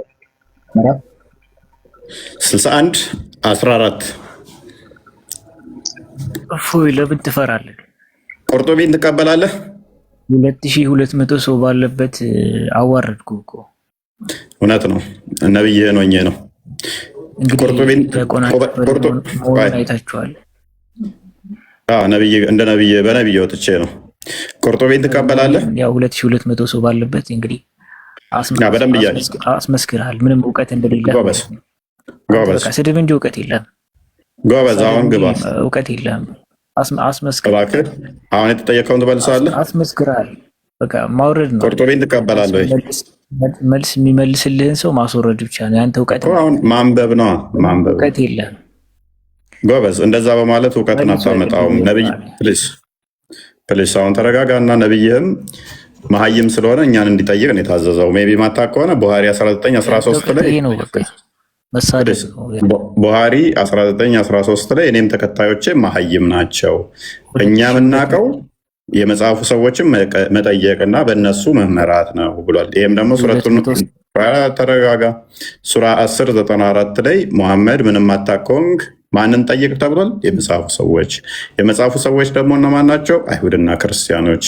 አሁን ቁርጡቢን አንብብ እስኪ አንዴ ክፈትለት ቃል ማስጠጋለት እችን አንብብ እስኪ። 200 ሰው ፊት ተዋርዳል። ዛሬ 661 71 አሳይታል። ስድብ እንጂ እውቀት የለም ማለት ፕሊስ። ኧረ በእናት አንብብ ነው የተባልከው። ቆይ ተረጋጋ። 671 ተጠየቅ እስኪ። ስላሴ ላይ አንብብ። ተጠየቅ እስኪ። ዛሬ እስኪ ክርስትናን አስተምር እስኪ። ወንድ ነህ አንተ፣ እናት ወልዳለች። እስቲ አንብብ በእናትህ። እስልምና እንዲህ ነው። በደንብ ታዘቡት፣ በደንብ ታዘቡት፣ በደንብ ታዘቡ። የምፈልገው እኔ እንደዚህ ሲሆን ለምንድን ነው? ከስር ያሉት እንዲታዘቡ ነው። ገብተው እዚህ ጋር መጽሐፋቸው እንደማነቡ ባለጌ እንደሆኑ ተሳዳቢ እንደሆኑ አንብቡ ሲባሉ እንደዚህ እንደሚያለቅሱ ከስር ያላችሁ እህት ሙስሊሞች፣ ወንድም ሙስሊሞች፣ ይሄ ናስር የሚባለው አሁን ኡስታዝ ይሆናል። ኡስታዝ ነው ወይንም ሼክ ነው። የሚያደርገውን ብቻ እዩት። ፖለቲካ መስራት እንጂ እኛ ፊት ደፍረው መጽሐፍቶቻቸውን እንደማያነቡት ከዚህ ላይ ተማሩ ማለት ነው። አንብብሽ አትስራ ፖለቲካ ለሰራ አንብብ መጽሐፍን እስኪ ወንድ ነው ሚስጥረ ስላሴ አስረዳ። እዚያ አንብብ 200 ሰው ፊት እኮ አንብብ መጽሐፍን። አትችልም አንተ አቅሙም የለህም። አያችሁ ይሸማቀቁበታል። እስልምናውን በዚህ መጠን ነው የሚሸማቀቁበት፣ ገብተው ለመረበሽ እንጂ መጽሐፍቶቻቸውን አያነቡትም እኛ ፊት። አያችኋል፣ ታዘባችኋል፣ ባለጌዎች ስለሆኑ ማለት ነው። ኦራይት እኛ እንፈልጋችኋለን። እንደዚህ ስትሆኑ ከስር ያሉት በደንብ ይማሩባችኋል ማለት ነው። ስርዓት አልበኛ መሆናችሁን በደንብ ይማሩበታል። ጥሩ ነው። ኤኒዌይስ አንድ የቀይረው ክርስቲያን ቪኪ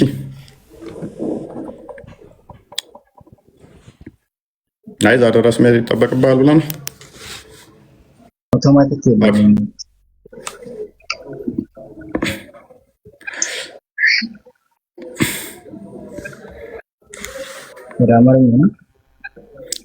ቀይረው ደስ ይላል። ጀመና ይሻላል። ጥሩ እንዲተረጉምልን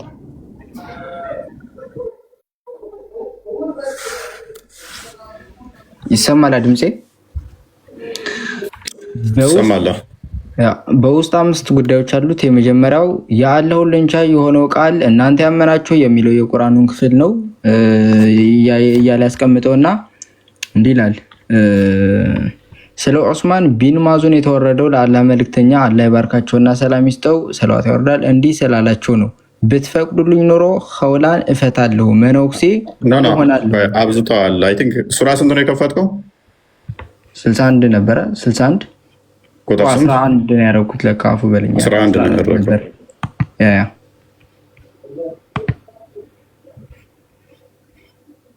ይሄ ነው ያ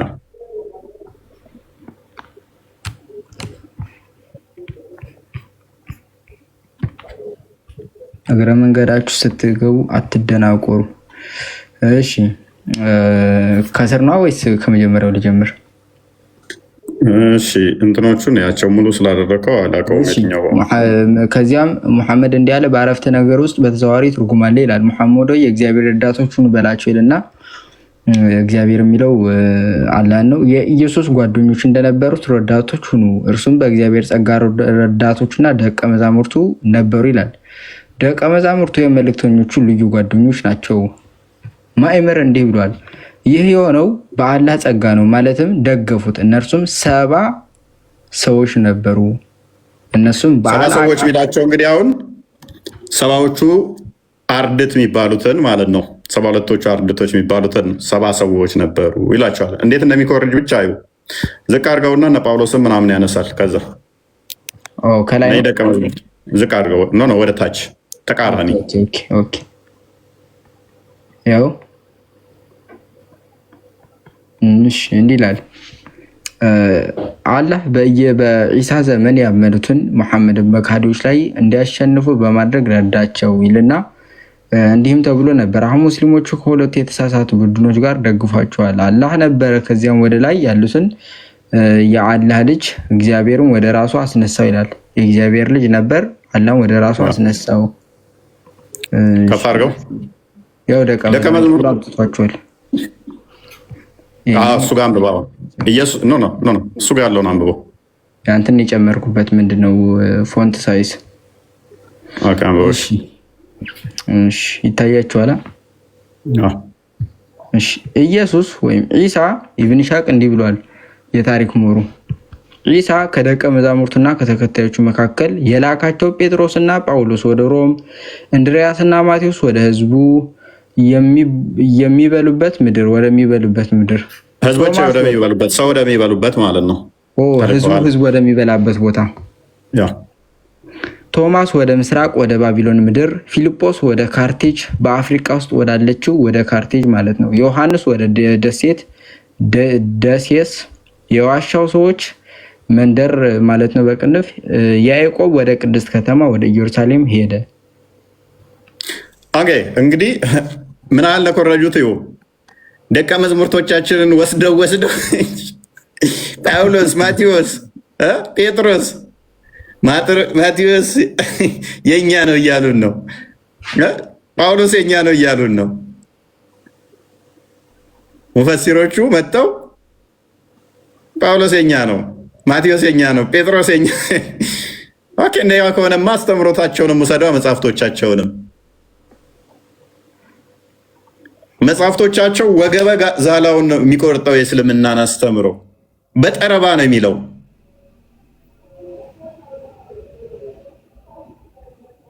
አሁን ላይ ያሉ የጳውሎስ አስተምሮ እስልምናን እንደሚያፈርስ ሲያውቁ ምን ያደርጋሉ? ጳውሎስን ውሸታም ነው፣ ቀጣፊ ነው፣ እንደዚህ ነው ብለው ጳውሎስን ሲሰድቡ ይውላሉ። ወደ 30 በላይ የሆኑ ሊቃውንቶቻቸው ጳውሎስ እውነተኛ ነው ብለው ያምናሉ። ዛሬ ያሉ ቀጣፊዎቹ፣ ወራዶቹ፣ ውሸታሞቹ ግን የጳውሎስ አስተምሮ ከእስልምናን የሚያፈራርስ መሆኑ ስለሚያውቁ ይህንን ሲክዱ ወይንም ደግሞ ጳውሎስን ሲሳደቡ ታገኟቸዋላችሁ። ፉጢ ነው የሚለው ፋቴ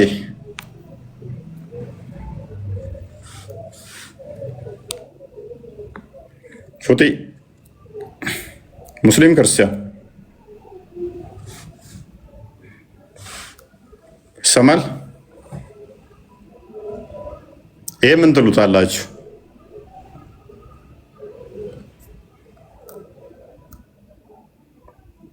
ይሄንን አስተምሮ ምንድነው የምትሉት?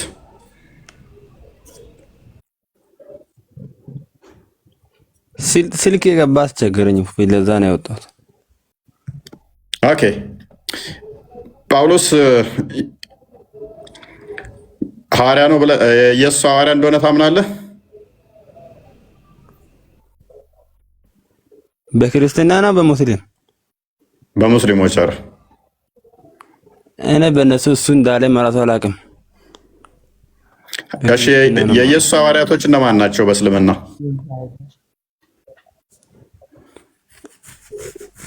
እዛ ጋር እሱ አንድ እሱን ነብቻው ነብይ ብሎ አይደለም የሚያምኑት።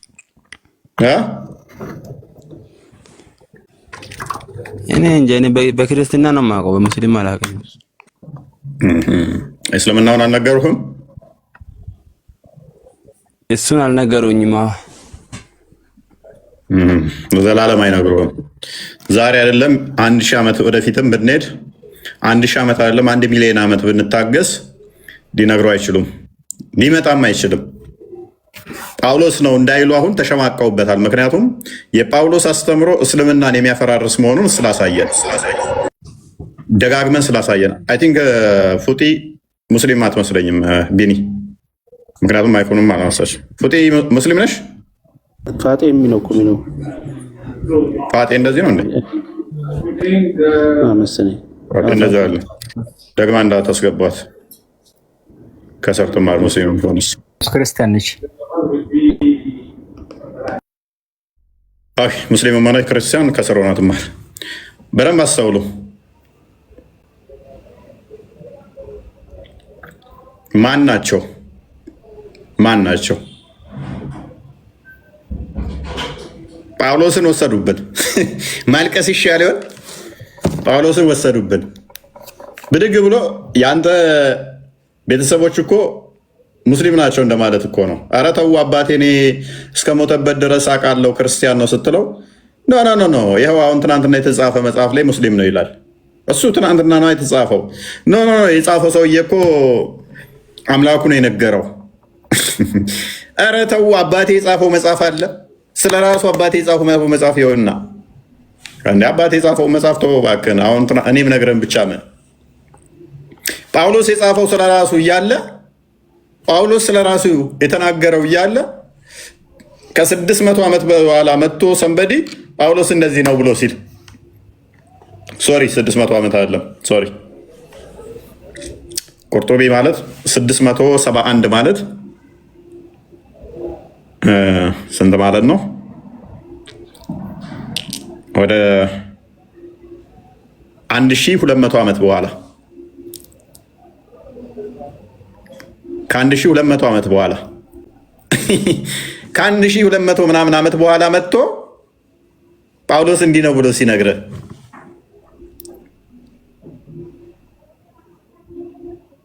ጳውሎስ አስተምሮ መጽሐፍ ጽፎ ካለፈ ከ1200 ከ1200 ዓመት በኋላ መጥቶ ጳውሎስ ሙስሊም ነው ብሎ መጽሐፍ ሲጽፍ ከዛ እሱን እምነት ብለህ ስትከተል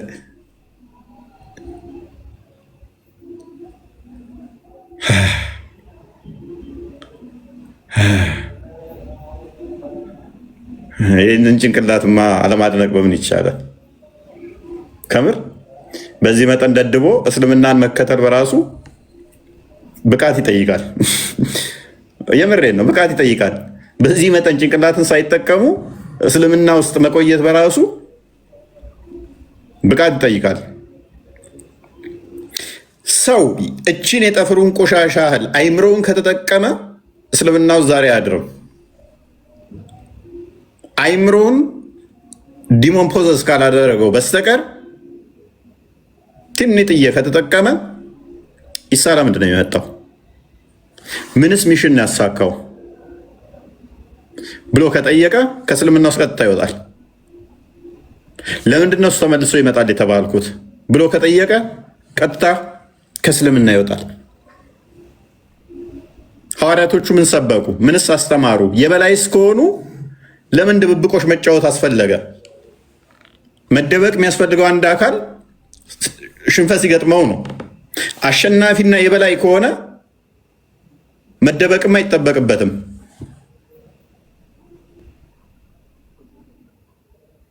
ኢሳ ያሳካው ምንድን ነው? በእስልምና ከድንግል መወለዱ፣ ሴጣን ማይነካው መሆኑ፣ ሐዋርያቶች ያሉት መሆኑ ምንድን ነው ታዲያ ያሳካው? ይሄ ሁሉ ፕሪቪሌጅ ተሰጥቶት ምንድን ነው የፈጸመው? ተከታዮቹ እሳ ፌል ነው ያደረጉት ማለት ነው። የበላይ ናችሁ ተብለው አሸናፊ ናችሁ ተብለው ምንድን ነው ያሳኩት? ስማቸው እንኳን ምንድን ነው? ምን አስደረጉ? ምን አስተማሩ? የበላይ ናቸው አሸናፊ ናቸው የተባሉት ምንድን ነው? ማንን ያሸነፉት? ምንስ ነው የበላይ የሆኑት? የጻፉት ምንድን ነው? ዘሆል እስልምናን የሚያፈርስ ነው የጻፉት። አሁን ከምታምኑት እስልምና ጋር ኮምፕሊትሊ የተለያየ አስተምሮ ነው የጻፉት። ለምሳሌ ዮሐንስ የጻፈውን እንመልከት እስኪ። ዮሐንስ ወንጌል ምዕራፍ 20 ቁጥር ወደ መጨረሻ አካባቢ አንድ ቼክ አድርግልኝ ቪኪ። ምንድን ነው እሱ? ዮሐንስ የጻፈው መጽሐፉን ለምንድን ነው? ምን ብሎ ነው የጻፈው? ስለምንድን ነው የጻፈው? ምዕራፍ 20 ወደ መጨረሻ አካባቢ እነሱ እኮ ያውቁታል። ሳያውቁት ቀርተው እኮ አይደለም፣ ግን ከነሱ ከሃይማኖታቸው የሚደርስባቸው አድሎ የሆነ እንዴት ነው መገለል፣ ይሄን ነገር ፈርተውት እንጂ ያኔ ያውቁታል። እነሱ እንደዚህ ብለን ከተናገረን የሚደርስባቸውን ችግር ፈርተው እንጂ ሳያውቁት ቀርተው እኮ አይደለም፣ ያውቁታል። ያ መውጣቱም አስቸጋሪ ስለሚሆን ከእስልምና ውስጥ ተገባ። አንድ እሱ ነው። ከንብረት መውረስ እስከ መድሎ ኢትዮጵያ ላይ ስለሆነ ነው እንጂ ግድያውም አለ። ኤኒዌይስ ኦኬ። ዮሐንስ ለምንድን ነው መጽሐፉን የጻፈው?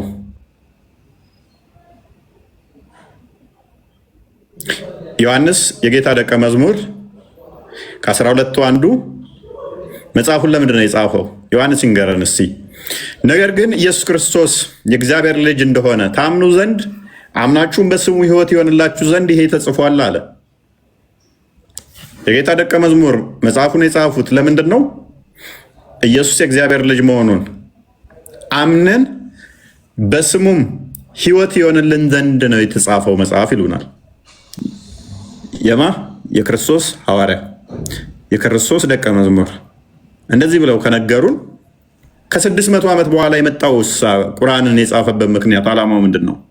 ሱራ 18:4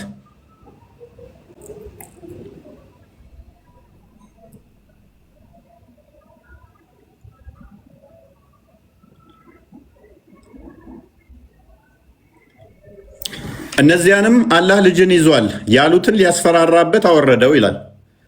ቁርአን የተጻፈው የወረደበት ምክንያት አላህ ልጅ ይዟል ያሉትን ለማስፈራራት ነው። ከ600 ዓመት በኋላ የኢየሱስ ደቀ መዛሙርት ወይ ደግሞ መጽሐፍ ቅዱስ የተጻፈው ለምንድን ነው ይሉናል? ኢየሱስ የአብ ልጅ መሆኑን አምነን በስሙም የዘላለም ሕይወት እንደምናገኝ ለዛ ነው የጻፍነው መጽሐፉን ብለው አስተማሩ። ከ600 ዓመት በኋላ የመጣው ደግሞ ኖ ይሄ ቁርአን የተጻፈው አላህ ልጅ ይዟል ያሉትን ለማስፈራራት ነው። ሊያስፈራራ አሸባሪ ስለሆነ ማለት ነው። ለማሸበር ነው የተጻፈው። ምክንያቱም መሐመድ ግልጽ አስፈራሪ ብቻ ስለሆነ። አንደኛ ዮሐንስ ምዕራፍ 5 ቁጥር 3 አንድ ቼክ አድርገው እስኪ። ለምንድን ነው ካለ ሁሌም ለመቃወም ብቻ የመጣው አስተምሮቱ? ለምን? ምዕራፍ 5:3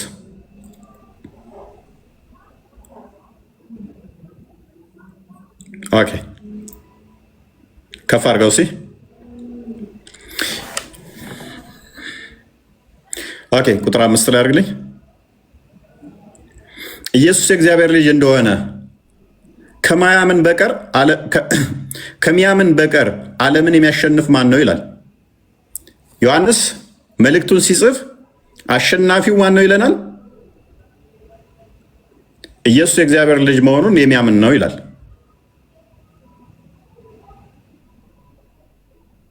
የእግዚአብሔር ልጅ መሆኑን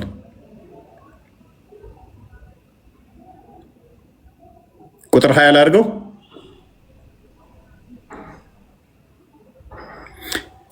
የእግዚአብሔር ልጅ እንደመጣ እውነተኛውም የሆነውን እናውቅ ዘንድ ልቦናን እንደሰጠን እናውቃለን። እውነተኛም በሆነው በእርሱ አለን። እርሱ ልጁ ኢየሱስ ክርስቶስ ነው።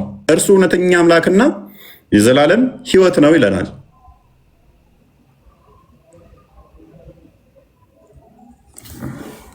የእግዚአብሔር ልጅ እንደመጣ እውነተኛም የሆነውን እናውቅ ዘንድ ልቦናን እንደሰጠን እናውቃለን።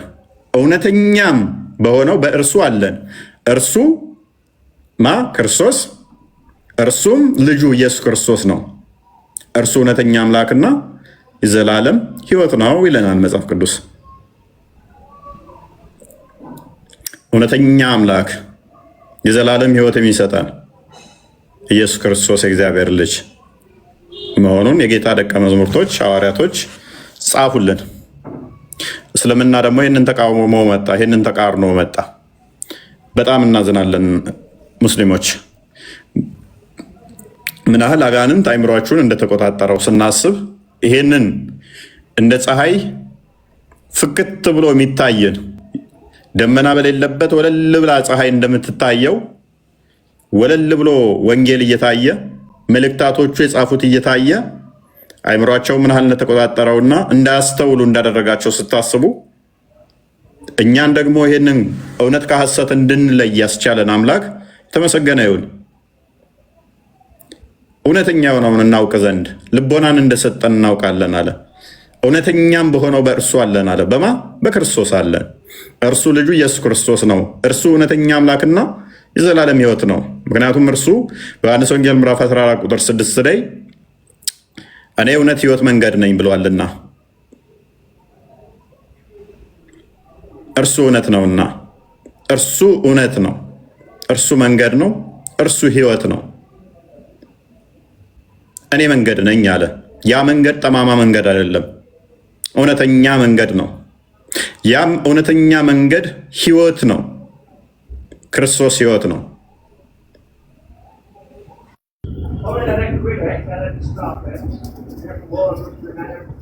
ቢኒ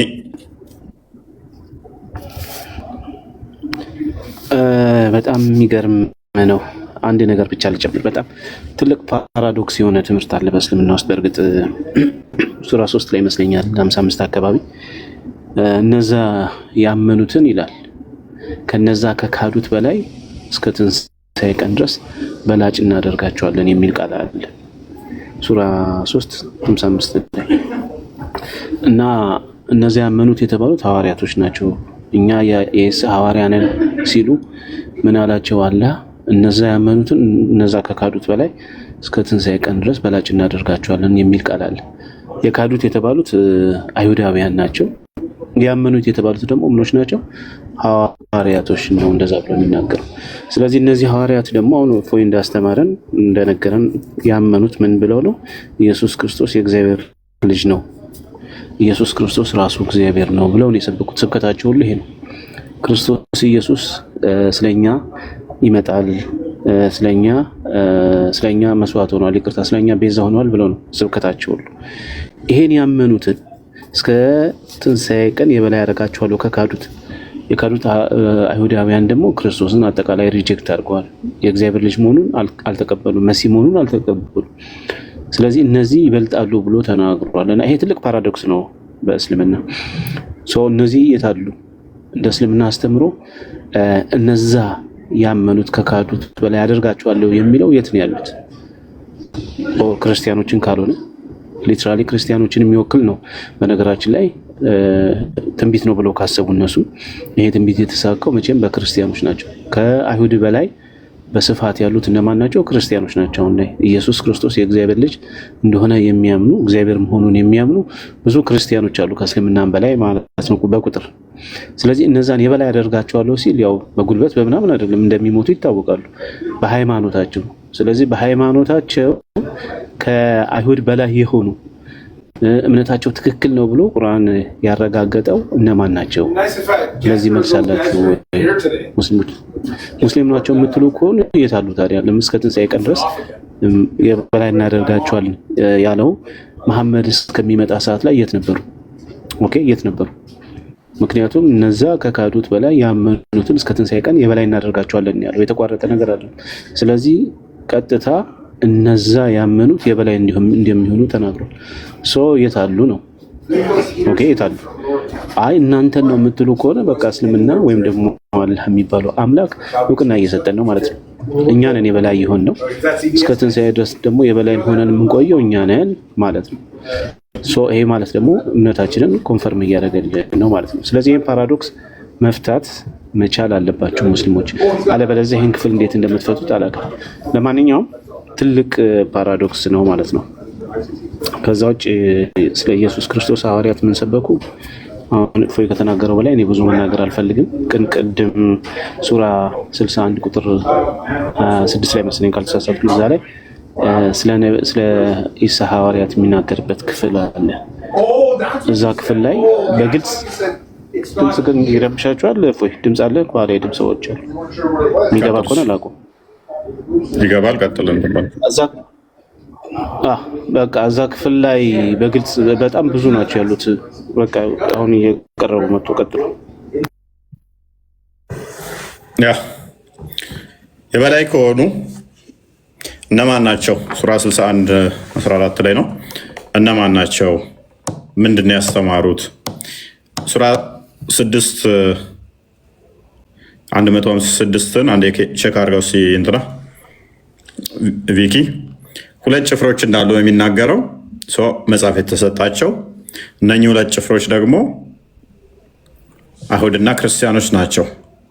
እስልምና የለም በዛን ሰዓት። ስለዚህ የበላይ የሆኑት እነማን ናቸው? 6156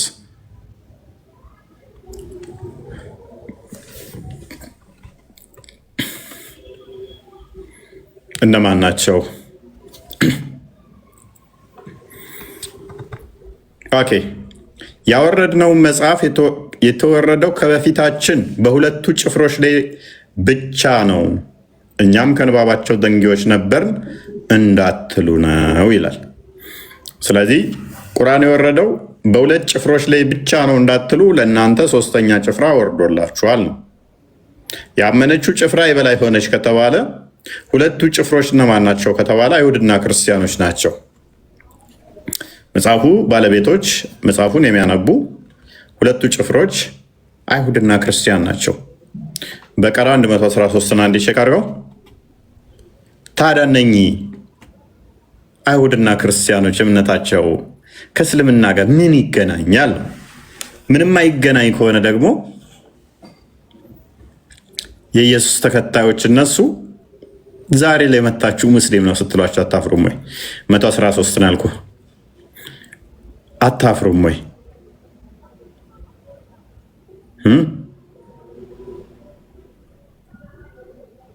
እነርሱ መጽሐፉን የሚያነቡት ሲሆኑ አይሁዶች ክርስቲያኖች በምንም ላይ አይደሉም አሉ። ክርስቲያኖችም አይሁዶችም በምንም ላይ አይደሉም አሉ። እነኛ ሁለቱ ጭፍሮች እነማን ናቸው? ክርስቲያንና አይሁዶች ናቸው። ክርስቲያንና አይሁዶች ከሆኑ እነኚህ ሁለቱ ጭፍሮች የትኛዋ ጭፍራ ነች የትኛውን ጭፍራ ያሸነፈችው?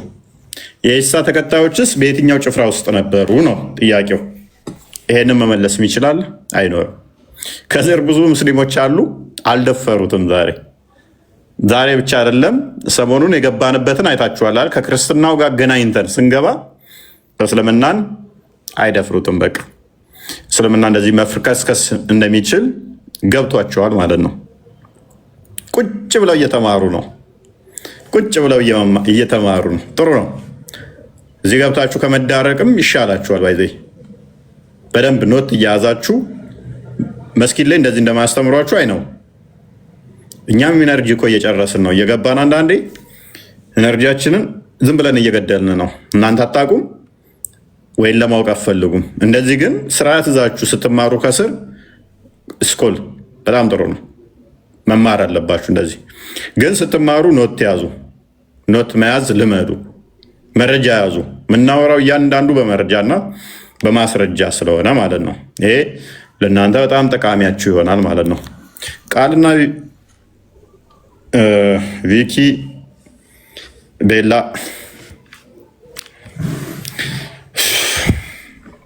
ይሰማልን። አንተም ደክሟል፣ ይብቃን። ረጅም ቆይተናል።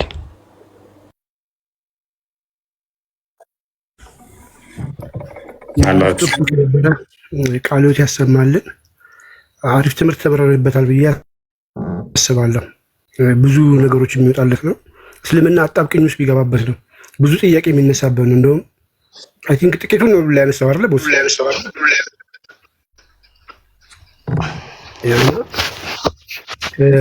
እናመሰግናለን። ልሾ ወይ አለሁ። እሺ ቃሎትን ያሰማልን። በደንብ ነበር የተማርነው። ከታችሁ መላችሁ ተምራችኋል። እንግዲህ ሙስሊሞች የተማራችሁትን ሄዳችሁ ደግሞ ጠይቁ። ያሰነ በቃ ይህን ነው። እናመሰግናለን። መልካም ሰይድ እንኳን መጣ። የተማርከው ላይ ጥያቄ አለ ሰይድ? የተማርከው ላይ ጥያቄ አለ ወይንም ያልገባህ አለ? አልተማርኩም። ምን ስትሰራ ምን እየሰራ ነበር? አልነበርኩም። የኢሳን ሐዋርያቶች ታውቃቸዋለህ?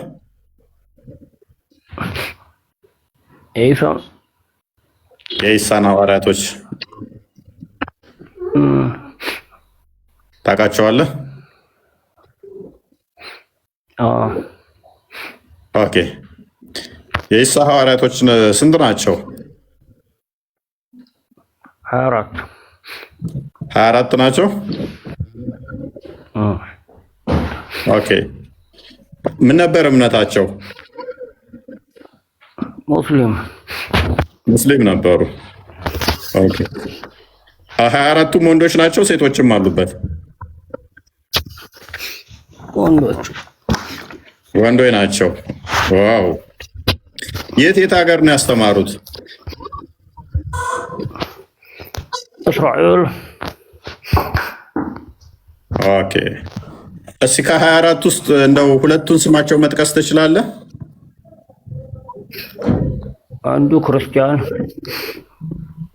አንዱ ክርስቲያን። እሺ።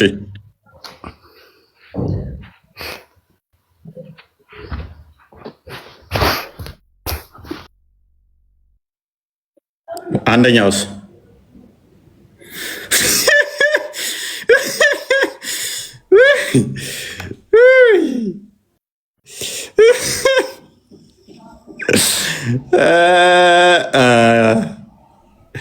ወይኔ ሙፈሲሮችም እንዲህ ነው የተወዛገቡት።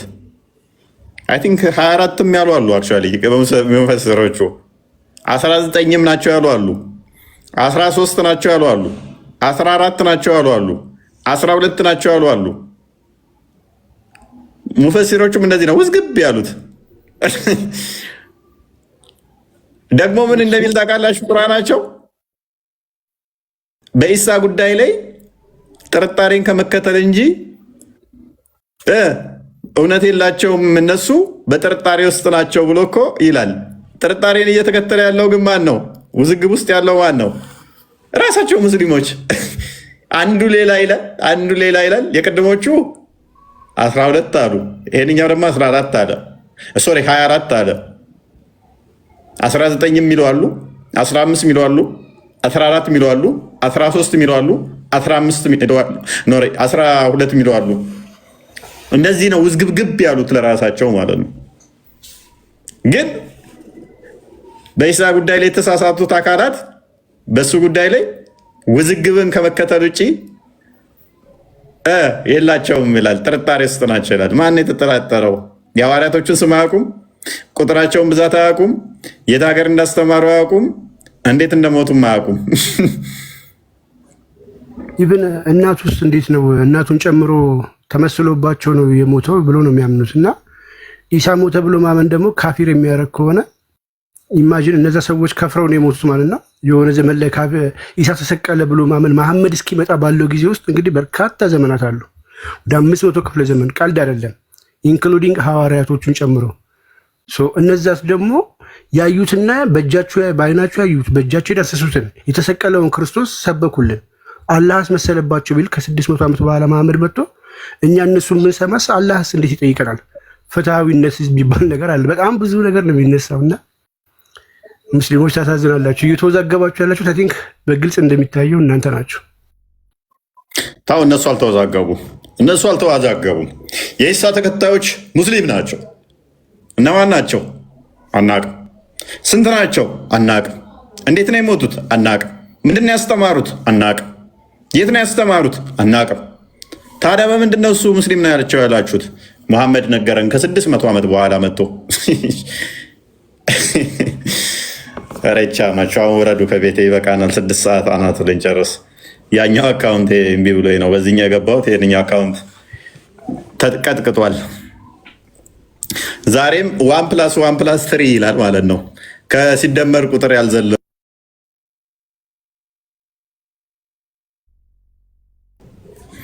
ስቲል ገና 1+1+ ላይ ነው። ያ መልካም አዳርጉስ ቃሎት ያሰማልን። እናመሰግናለን። ነው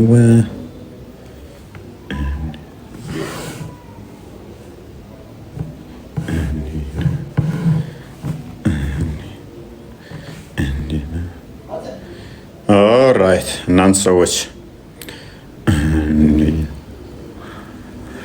ዛሬ ጥሩ ተምራችሁበታል ብለን ተስፋ እናደርጋለን። ክርስትናውን መሰረት ያደረገ እስልምና ማፍረስ እንዴት አያችሁት? እንደዚሁ እንቀጥል ወይንስ ወደ ድሮ ቶፒካችን እንመለስ? ክርስትናን በእስልምና የቀጠፈብንን እንደዚህ እንቀጥል? ክርስትናው ከእስልምናው አንጻር የክርስቶስን አምላክነት የክርስቶስን ሁለተኝነት አስተምሮ እያስተማርን እስልምና እንዴት እንደኮረጀ እንዴት እንደዋሸ እንዴት እያሳየን በዚህኛው መንገድ እንሂድ ወይንስ እንደ በፊቱ ክርስትናውን ትተነው እስልምናው ላይ ብቻ አታኪንግ መንገድ እንስራ? ወይንስ ሞሮፍ እኛ የምንሰራው ፖለሚስቲኩን ነው ዊችዝ አታኪንግ ሜቶዱን እሱን እንስራ እንቀጥል? ወይንስ በዚህኛው መንገድ እንቀጥል? ይሄንኛው የትኛው ይሻላል? የትኛው ይሻላል?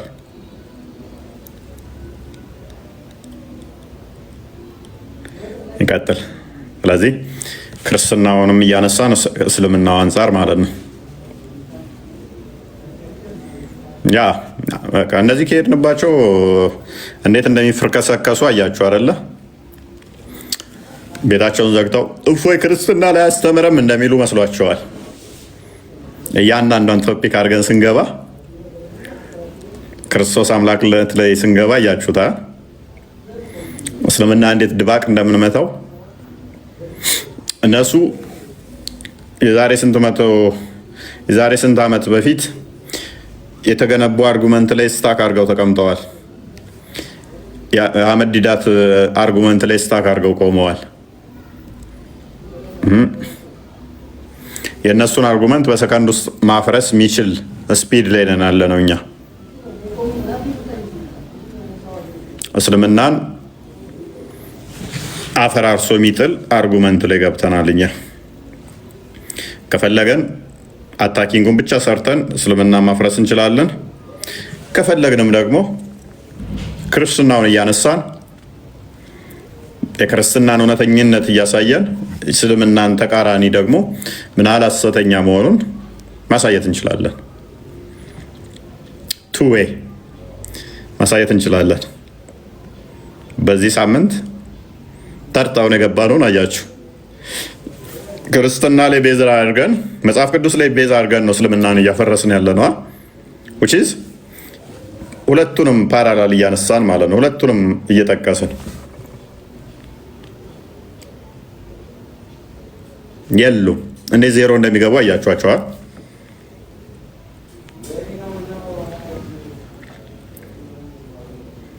ጭራሽ ይከፋባቸዋል የኛው መንገድ። ክርስትናውን እዘን እስልምናውን እንደዚህ ካስቀመጥ ነው እስልምናውን ከክርስትናው ጋር እንዲናነጻጽረው ካልን ምን ያህል እንደሚብረከረኩ አያችኋቸው አይደል? በፊት እንደውም ክርስትናውን ዝም ብለን እስልምናውን ብቻ ስንሞግታቸው ትንሽ ይፍጨረጨሩ ነበር። አይታችኋቸው ከሆነ ለመመለስ ትንሽ ይታገሉ ነበረ። እስቲ ፓራላል እናስቀምጠው እስቲ ብለን ስናመጣው ግን ሁለቱን እስቲ እንዲያርገን እናስቀምጥና እንየው ስንላቸው ምን ያህል ፍርክስክሳቸው እንደሚወጣ አያችሁታ። ኢቨን መጽሐፍ ቅዱስን አንፈልግም በቃ እስልምና ወይን ብቻ ይሻለናል እስኪሉ ድረስ እንዲህ ነው። አቅማችንን ወቁ። ተራ ጉራ አይደለም ይሄ፣ ተራ ፉከራም አይደለም።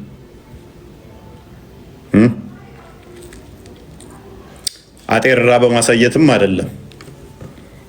ፌክ የተቀባች የማጭበርበሪያ ዶክመንት ሰርተንም አይደለም። ኤክስ የሚባል ኤቴስት የጻፈውን መጽሐፍ አምጥተንም አይደለም። የራሳችሁ ቁርአን፣ የራሳችሁ ሐዲስ፣ የራሳችሁ ሙፈሲሮችን ተጠቅመን እንጂ የተቀባባች ዶክመንቶችን እያሳየን አይደለም።